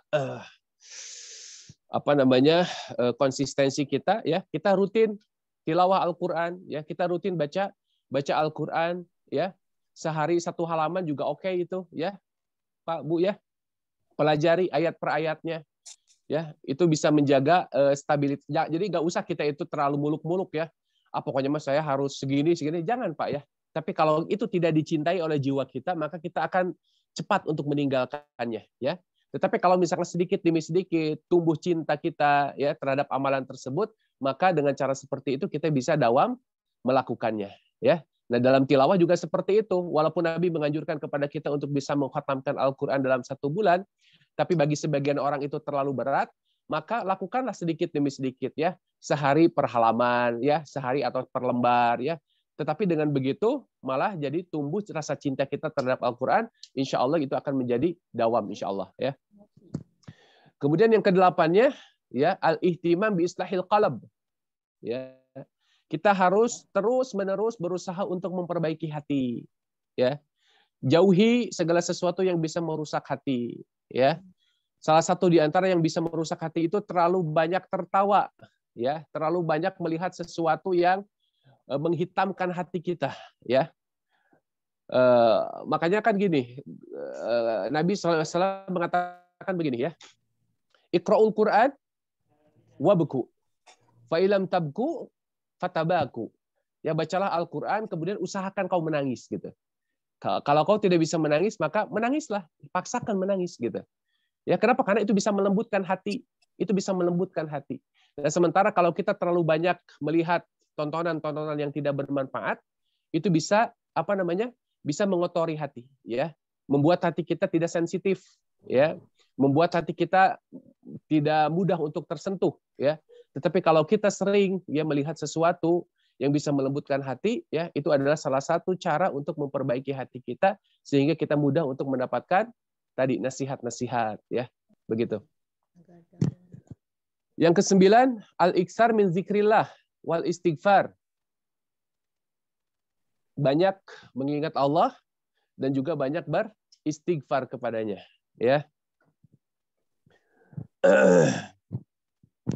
Yang ke-10, ya, ingat wasiat Nabi SAW, ya. Jadi kalau kita terlalu berat melakukan amal saleh, ingat ini wasiat dari Al-Habib, ya. Orang yang kita cintai, Nabi berpesan kepada kita, ya. Jadi kalau kita susah untuk saum Senin Kemis misalkan, ya. Nah, ingat wasiat Nabi ini, ya. Gitu. Wasiat Nabi itu apa? Di antara wasiat Nabi mewasiatkan kepada kita untuk bisa menjaga sholat duha 2 rakaat, ya kan, setiap harinya. Kemudian saum pertengahan bulan 3 hari gitu kan.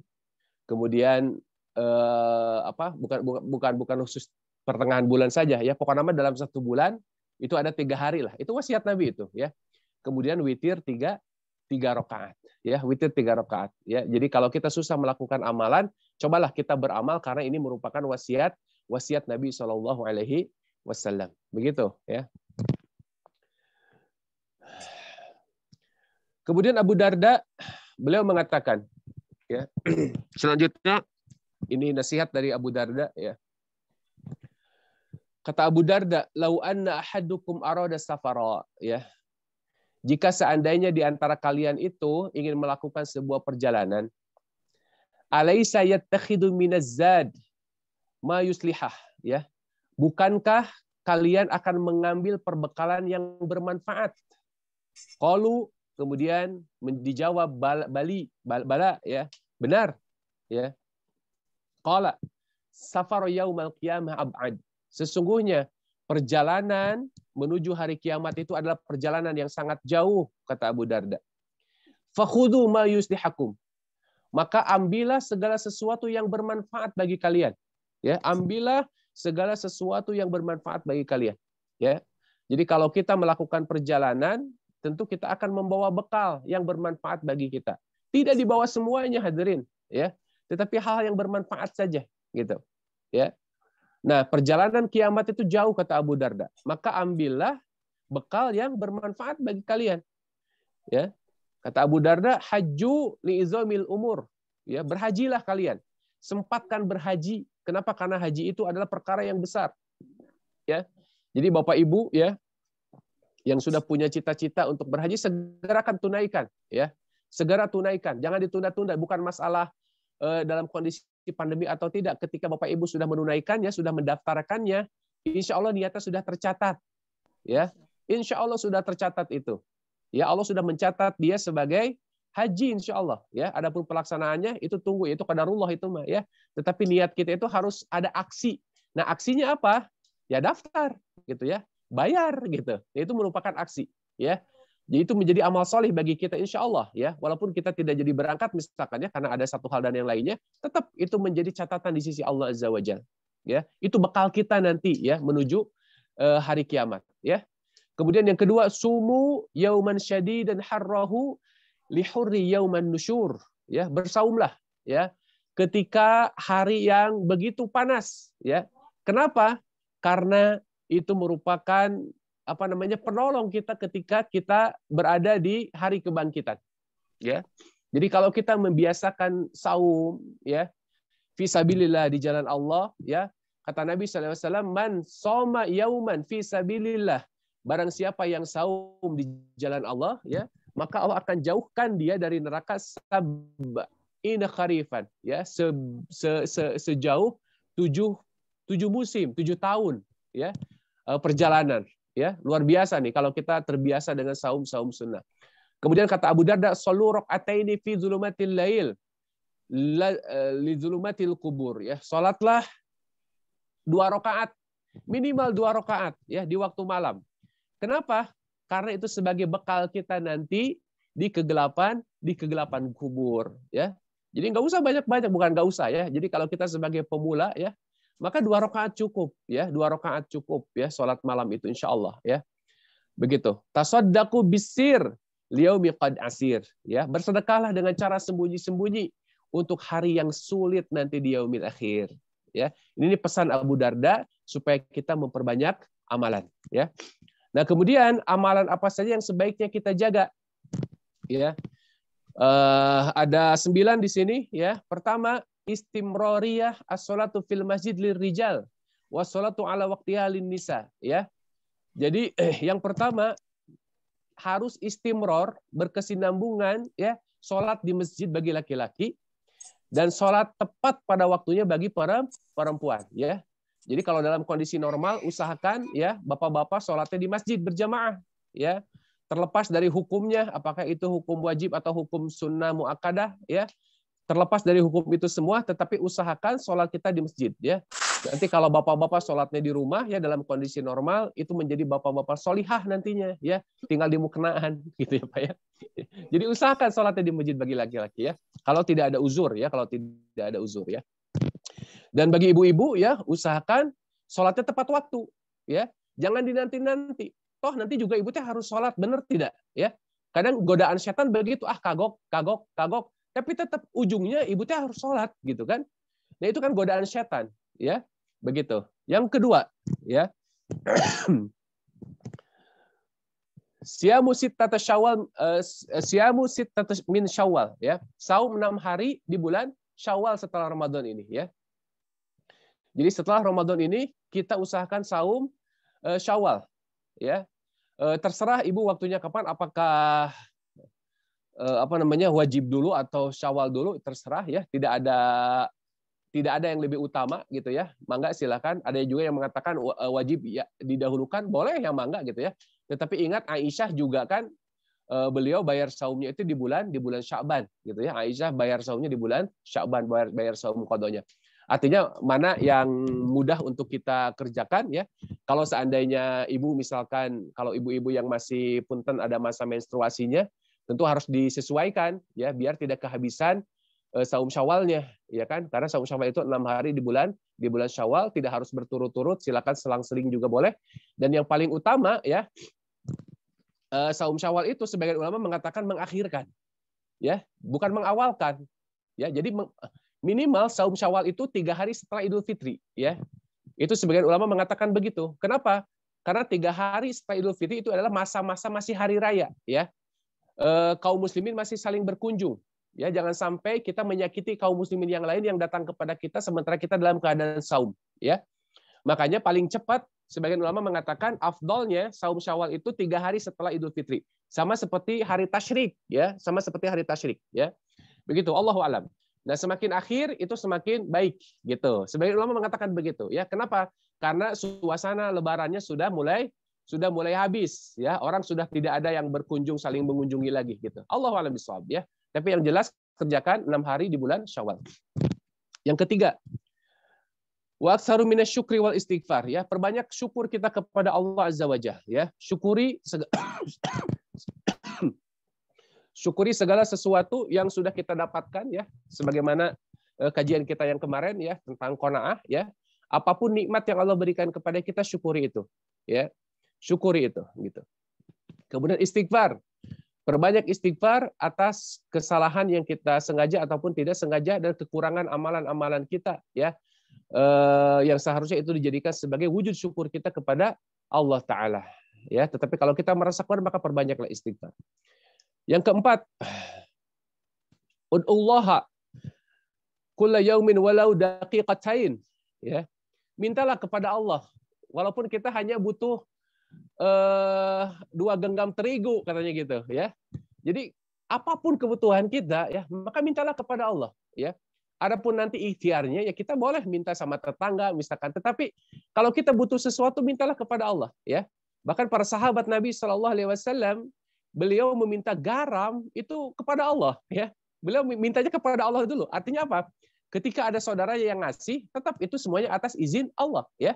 Jadi jangan pernah kita menyandarkan diri kita kepada teman kita, kepada saudara kita. Itu semuanya biiznillah, ya, gitu. Jadi mintalah kepada Allah walaupun demi 2 genggam terigu, katanya gitu, ya.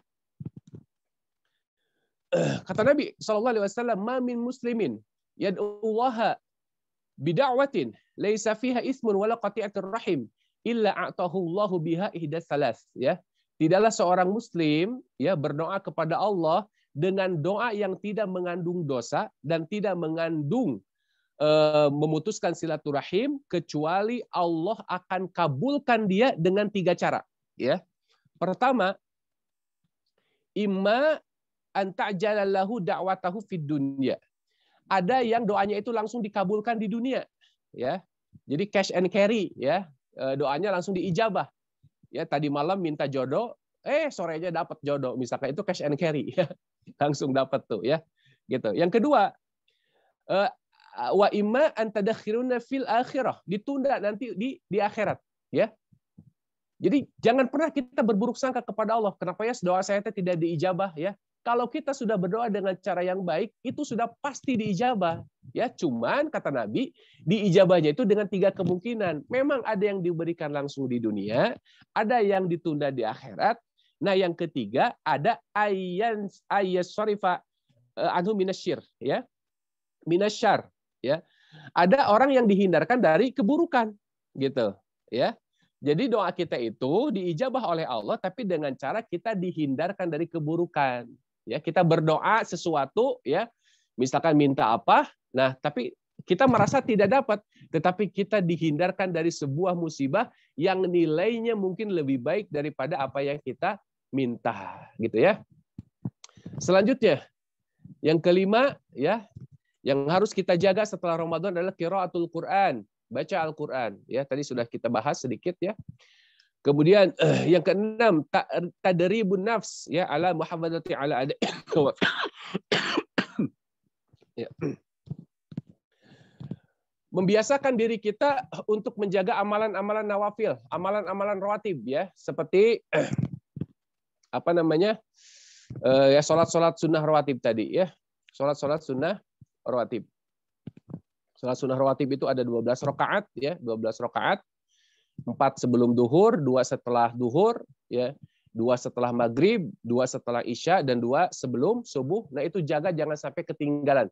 Terutama yang subuh, ya, yang subuh itu jangan sampai ketinggalan. Sekalipun ibu kesiangan, bapak kesiangan, ya, maka sholat sunnah fajar itu jangan sampai ketinggalan, Pak, ya. Misalkan bapak kebangun jam 7 pagi atau jam 9 pagi, tetap kerjakan.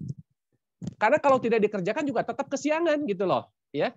Nah, banyak di kita itu yang keliru memahami itu, ya, karena udah kesiangan ditinggalkan sholat fajar, rugi itu. Geus mah kaberangan, ya. Kemudian kita tidak dapat lebihnya, itu rugi itu, ya. Loh, kok bisa begitu? Iya, ini sebagaimana riwayat Nabi SAW ketika Nabi berpesan kepada sahabatnya untuk berjaga membangunkan, qadarullah, si penjaga ini ketiduran juga, ya. Ini atas izin Allah, ya. Atas izin Allah. Skenario apa Allah yang mendesain ini, ya. Ketiduran sampai matahari sudah terbit tinggi gitu, ya. Baru mereka pada bangun. Ya, kata Nabi, apa namanya? Kumandangkan azan. Tetap dikumandangkan azan, ya. Kemudian Nabi sholat 2 rakaat sebelum fajar. Baru setelah itu sholat subuhnya, sholat fajarnya, gitu ya. Jadi kalaupun kesiangan, sholat subuh ini, ya, sunnahnya jangan sampai ditinggalkan, Pak, ya. Termasuk sholat rawatib yang lain, ya, misalkan duhur. Kalau memang masih ada waktu, kerjakan tetap, karena itu rawatib, ya. Rawatib itu senantiasa mengiringi, ya, mengiringi terus. Jaga itu, insya Allah, ya. Itu akan menjadi kebaikan kita, ya. Kemudian yang ketujuh, tanfidzu wasiatu Rasulullah sallallahu alaihi wasallam, ya. Menjaga wasiat Nabi sallallahu alaihi wasallam, ya, sebagaimana hadis dari Abu Hurairah, ausani khalili bisalasatin, ya. Mewasiatkan kekasihku dengan 3 perkara. Pertama, saumun salasata ayyam min kulli syahr, saum 3 hari dalam setiap bulan, ya. Pokoknya 3 hari, apakah itu mau ayamul bid atau bebas ngacak, terserah, ya. Mau hari apa saja, yang penting dalam 1 bulan itu ada saumnya, ya. Apakah mau dicocokkan dengan Senin Kemis, ya, ataukah kita sempatnya Selasa, ya, ataukah Rebo misalkan kita saum, itu saum mutlak namanya 3 hari di bulan, di dalam setiap bulan itu boleh. Atau mau ditempatkan di pertengahan bulan 13, 14, 15 boleh, silakan, ya. Itu wasiat Nabi. Yang kedua, sholatud duha. Sholat duha 2 rakaat, ya, minimal 2 rakaat kerjakan, itu menjadi rutinitas kita, ya. Kemudian yang ketiganya wa naumun alal witir, ya. Tidur disertai diawali dulu dengan witir, ya. Boleh witir diawalkan, ya, supaya tidak ketinggalan. Nah, ini bagi pemula ya begitu, ya. Mengawalkan witir supaya tidurnya disertai dengan witir, tidak bolostrom sama sekali. Allahu a'lam bishawab, ya. Yang kedelapan, mudawamah ala ada sholatul lail walau rakaatain, ya. Mudawamah, ya, dalam menjaga sholat malam meskipun hanya 2 rakaat, ya. Meskipun hanya 2 rakaat, kerjakan, ya. Kalau ibu misalkan, bapak misalkan terlalu berat, ya, kalau sholat bangun sepertiga malam, ba'da isya silakan kerjakan, ya. Setelah ba'diyah, bapak sholat 2 rakaat malam, kemudian ditutup witir 1 rakaat, boleh, silakan, ya. Sangat mudah, ya, ajaran Islam ini, ya, untuk membiasakan, gitu, untuk membiasakan, ya. Begitu. Kenapa? Yang utama memang di sepertiga malam, ya. Kenapa? Karena Nabi SAW mengatakan bahwa Allah Ta'ala itu turun, ya, di sepertiga malam terakhir, ya, ke langit dunia. Kemudian Allah itu akan berkata, mayyad'uni fa'astajibu lahu. Siapa yang berdoa kepadaku pasti akan aku beri. Siapa yang meminta pasti akan aku beri, ya. Siapa yang memohon ampunan pasti aku akan ampuni, ya. Itu yang utama ada di sepertiga malam, ya. Dan yang terakhir adalah suhbatus salihah, ya. Suhbatus salihah, yakni kita bersahabat dengan orang-orang solih. Kenikmatan bagi seorang mukmin adalah dia memiliki bi'ah solihah, lingkungan yang solih. Kenapa? Karena lingkungan yang solih itu memiliki peran watawasau bil haq, watawasau bis sabr, ya. Jadi penting nih kita punya komunitas seperti ini, solih saling mengingatkan, ya. Kenapa? Karena itu untuk menjaga kontinuitas amal solih, amal kebaikan kita, insya Allah. Demikian yang bisa disampaikan, mudah-mudahan bermanfaat ya di malam yang ke-29 ini. Mudah-mudahan jadi pahala kebaikan bagi kita semua, bapak-bapak yang ibu-ibu yang standby ya, tetap setia mendengarkan ya, mudah-mudahan itu jadi amal soleh ya. Amin ya Allah ya rabbal alamin. Silakan kalau ada pertanyaan, mangga.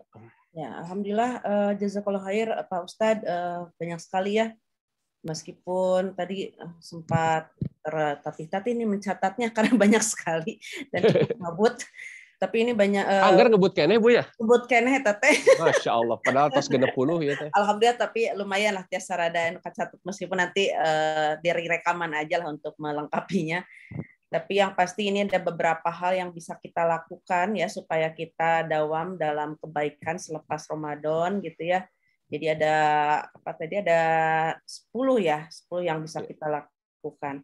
Nah, nanti Bapak Ibu sekalian silakan untuk bisa bertanya kepada Pak Ustadz. Yang ini sudah ada di kolom chat. Yang pertama mungkin sebentar saya bacakan dulu dari Bu Yuniarti. Ini mungkin sudah dijawab juga sih di dalam materinya Pak Ustadz ya, bahwa kalau misalnya sesudah Ramadan akhirnya tidak istiqomah gitu ya dalam melaksanakan kewajiban kita atau dalam ibadah, baca Quran jadi males gitu ya, terus kemudian sholat juga mungkin sholat sunnah jadi tidak dilaksanakan, terus kemudian puasa juga mungkin puasa sunnah tidak dilakukan, bagaimana solusinya? Itu mungkin Pak Ustadz yang pertama. Ya. Solusinya ngadoa kepada Allah, Bismillahi Allahumma paksakeun. Betul ya, betul. Ya. Bismillahi Allahumma paksakeun. Memang harus dipaksain dulu Bu ya. Gitu. Jadi kita harus di force dulu gitu ya, dipaksa dulu. Betul itu ya. Gitu. Jadi kita harus merasa butuh dulu bahwa ini adalah sebuah kebutuhan kita ya. Ini adalah ladang amal untuk akhirat kita gitu ya. Jadi nggak ada solusi yang lain kecuali kita memaksakan diri ya, gitu ya untuk amalan-amalan itu ya. Tetapi selain itu juga ya tentu saja kita juga jangan tinggalkan amalan-amalan yang kita cintai untuk kita kerjakan. Tadi yang ringan-ringan teh ya, seperti zikir ya, kalimat-kalimat yang daripada ngahaleuang teu pararuguh kan. Daripada kita bernyanyi teparug itu kan nggak ada itunya, nggak ada faidahnya ya. Mendingan kita ucapkan subhanallah, alhamdulillah ya. Kita baca al-kafirun misalkan, apalna al-kafirun, ya itu aja ya gitu. Gitu. Allahu a'lam bishawab ya. Jadi harus dipaksakan dulu ya. Gitu, dibiasakan. Dan kita ilmui dulu apa faidahnya, apa biasanya gitu. Kalau kita susah untuk melakukan satu amalan, tapi setelah kita tahu hikmahnya ya. Karena dalam usul fikih itu ada yang namanya hikmatut tasyri'. Hikmah dibalik penetapan syariat. Nah, banyak orang-orang yang beramal setelah tahu hikmahnya gitu. Ya, jadi cari tahu dulu itu kenapa sih gitu kan.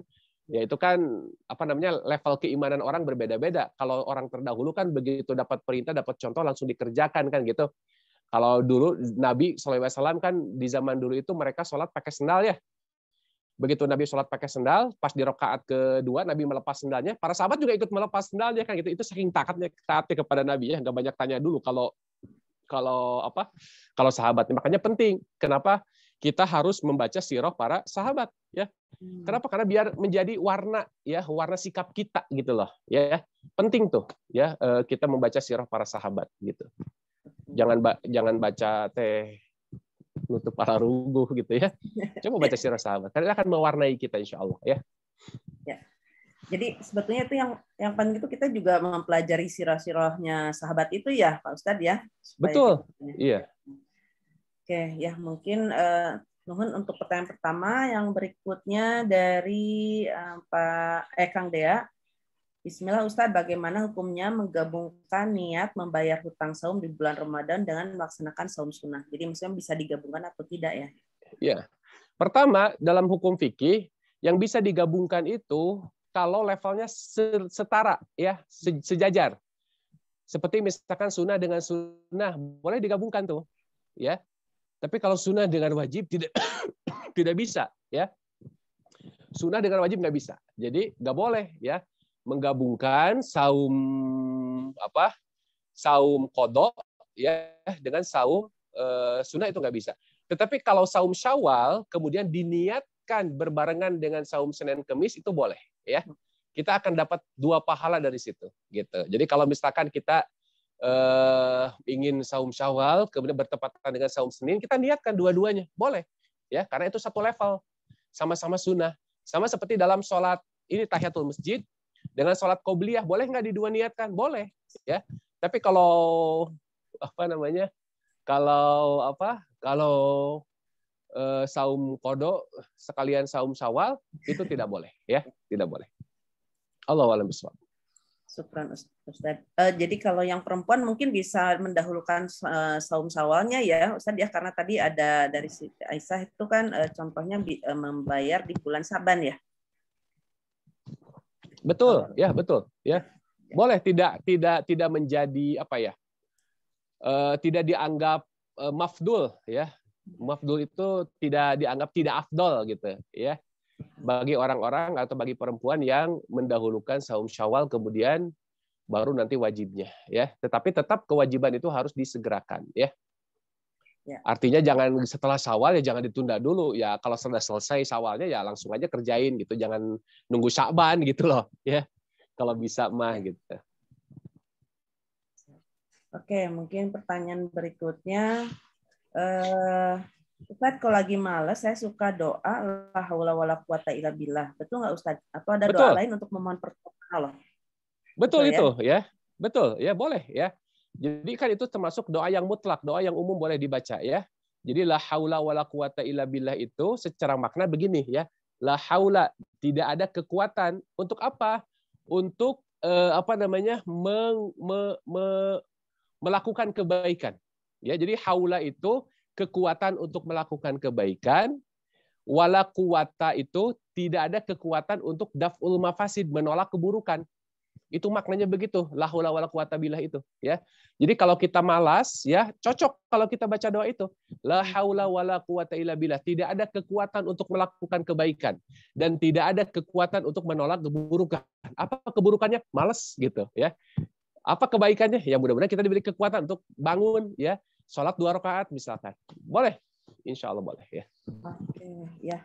Mungkin itu pertanyaan-pertanyaan yang sudah disampaikan, tapi alhamdulillah ya, jadi dari kajian malam ini saya sendiri secara pribadi bisa mendapatkan hikmah dari hal-hal sebetulnya yang sepertinya sepele yang tadi disampaikan Pak Ustadz, termasuk juga bacaan-bacaan yang kadang-kadang kita sepelekan ya sesudah sholat, yang subhanallah wa bihamdi, subhanallah azim gitu ya.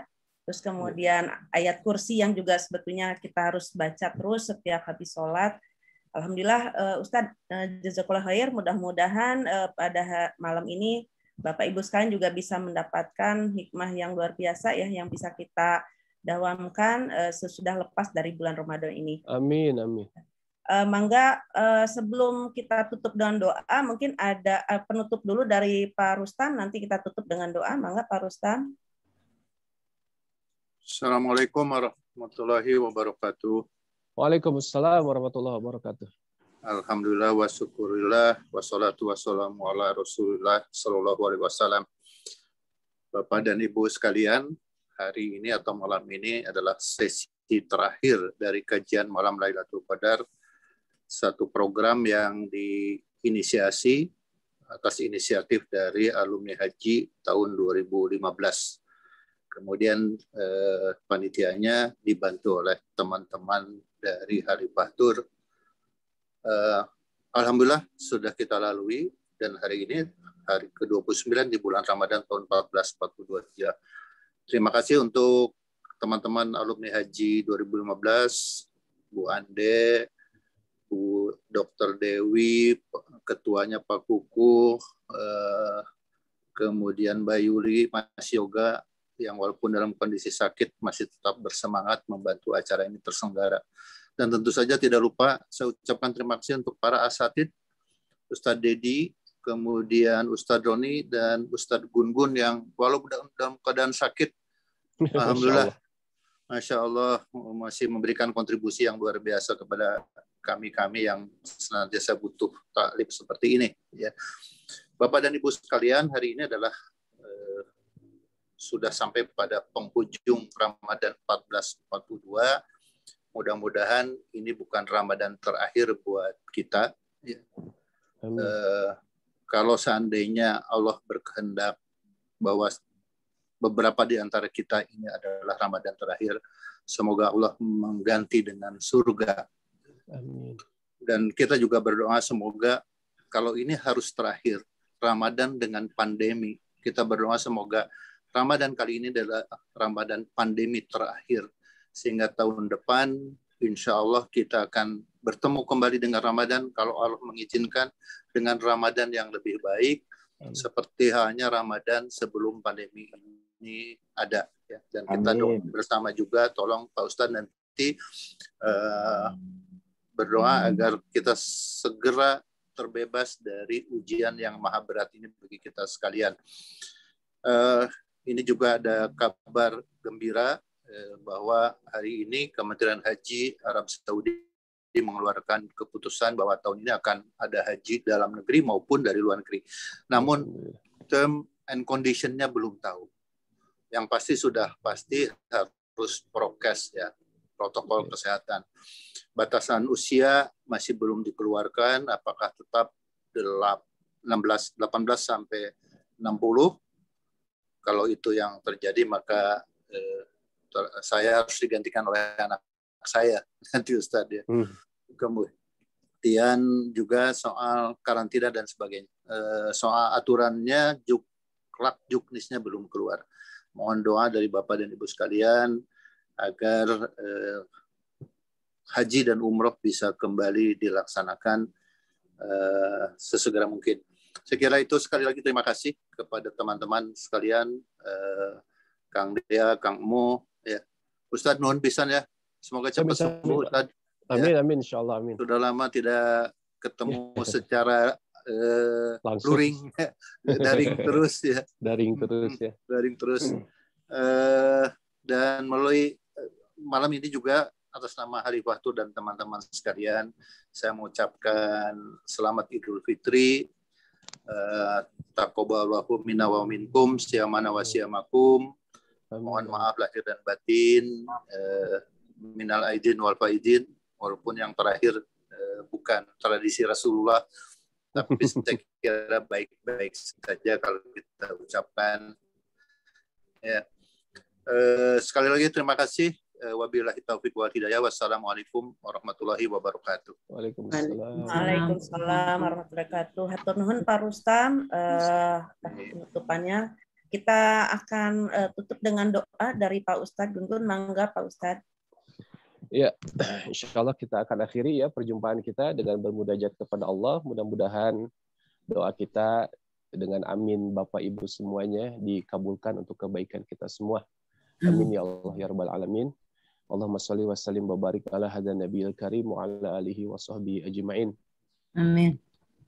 Allahumma qsim lana min khasyatika ma tahulu bihi bainana wa baina ma'siyatik wa min ta'atika ma tuballighuna bihi jannatak wa min al-yaqini ma tuhawwinu bihi alaina masa'ibad dunya wa mati'na Allahumma bi asma'ina wa absarina wa quwwatina abadan ma abqaitana waj'alhu al-waritha minna waj'al sa'rana 'ala man zalamana wansurna 'ala man 'adana wa la taj'al musibatana fi dinina wa la taj'al ad-dunya akbar hammina wa la mablagha 'ilmina wa la ila an-nari masirana waj'alil jannata hiya darana wa la tusallit 'alaina bi dhunubina ma la yakhafuka fina wa la yarhamuna bi rahmatika ya arhamar rahimin.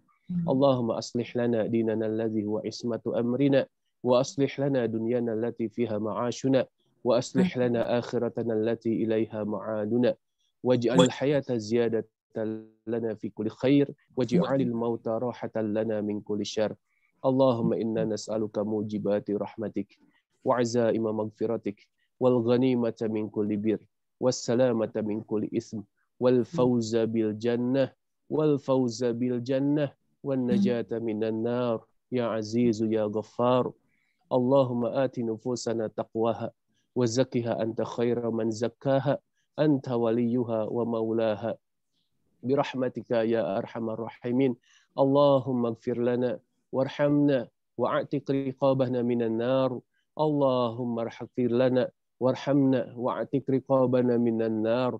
اللهم اغفر لنا وارحمنا واعتق رقابنا ورقاب آبائنا وأمهاتنا وذرياتنا وإخواننا المسلمين من النار. اللهم إنك عفو تحب العفو فاعف عنا. اللهم إنك عفو تحب العفو فاعف عنا. اللهم إنك عفو تحب العفو واعف عنا. اللهم أعز الإسلام والمسلمين وأذل الشرك والمشركين ودمر أعداءك أعداء الدين واحمي حوزة الإسلام يا رب العالمين. اللهم انصر إخواننا المجاهدين في فلسطين. اللهم انصر إخواننا المجاهدين في فلسطين. اللهم انصر إخواننا المجاهدين في فلسطين وفي كل مكان. آمين يا الله يا رب العالمين. اللهم اغفر لهم. اللهم اغفر للمسلمين في كل مكان. اللهم جميل موتى المسلمين الذين شهدوا لك بالوحدانية ولنبيك برسالة وماتوا على ذلك. اللهم اغفر لهم وارحمهم وعافهم واعف عنهم وأكرم نزلهم ووسع مدخلهم واغسلهم بالماء والثلج والبرد ونقهم من الذنوب والخطايا كما ينقى الثوب الأبيض من الدنس. وارحمنا اللهم برحمتك يا أرحم الراحمين. آمين يا الله يا رب العالمين. ربنا آتنا في الدنيا حسنة وفي الآخرة حسنة وقنا عذاب النار. اللهم تقبل منا إنك أنت السميع العليم وتب علينا إنك أنت التواب الرحيم. وصل اللهم على محمد وعلى آله وصحبه أجمعين وآخر دعوانا أن الحمد لله رب العالمين. Subhanakallahumma wa bihamdika asyhadu an la ilaha illa anta astaghfiruka wa atubu ilaik. Alhamdulillah, jazakallahu khair Pak Ustadz. Bapak Ibu sekalian, tadi sudah ditutup ya doa majelisnya oleh Pak Ustadz, sekaligus kami dari atas nama alumni Haji 2015 mengucapkan terima kasih kepada terutama Ustadz-Ustadz yang sudah mengisi, Pak Rustam selaku Direktur dari Halifatur, Pak Muh dan juga Kang Dea yang sudah menyediakan fasilitas terselenggaranya kajian dari alumni haji ini, Bapak Ibu sekalian yang sudah hadir setiap malam ganjil Lailatul Qadar. Semoga malam ini adalah malam yang bisa memberikan keberkahan kepada kita semua. Amin. Dan semoga kita selalu diberikan kesehatan dan bisa merasakan Ramadan tahun depan ya, dan kita semua diberikan selalu keberkahan di dalam hidup kita. Amin ya rabbal alamin. Bapak Ibu sekalian, terima kasih. Kami mohon maaf atas kekurangan. Wabillahi taufik wa hidayah. Assalamualaikum warahmatullahi wabarakatuh.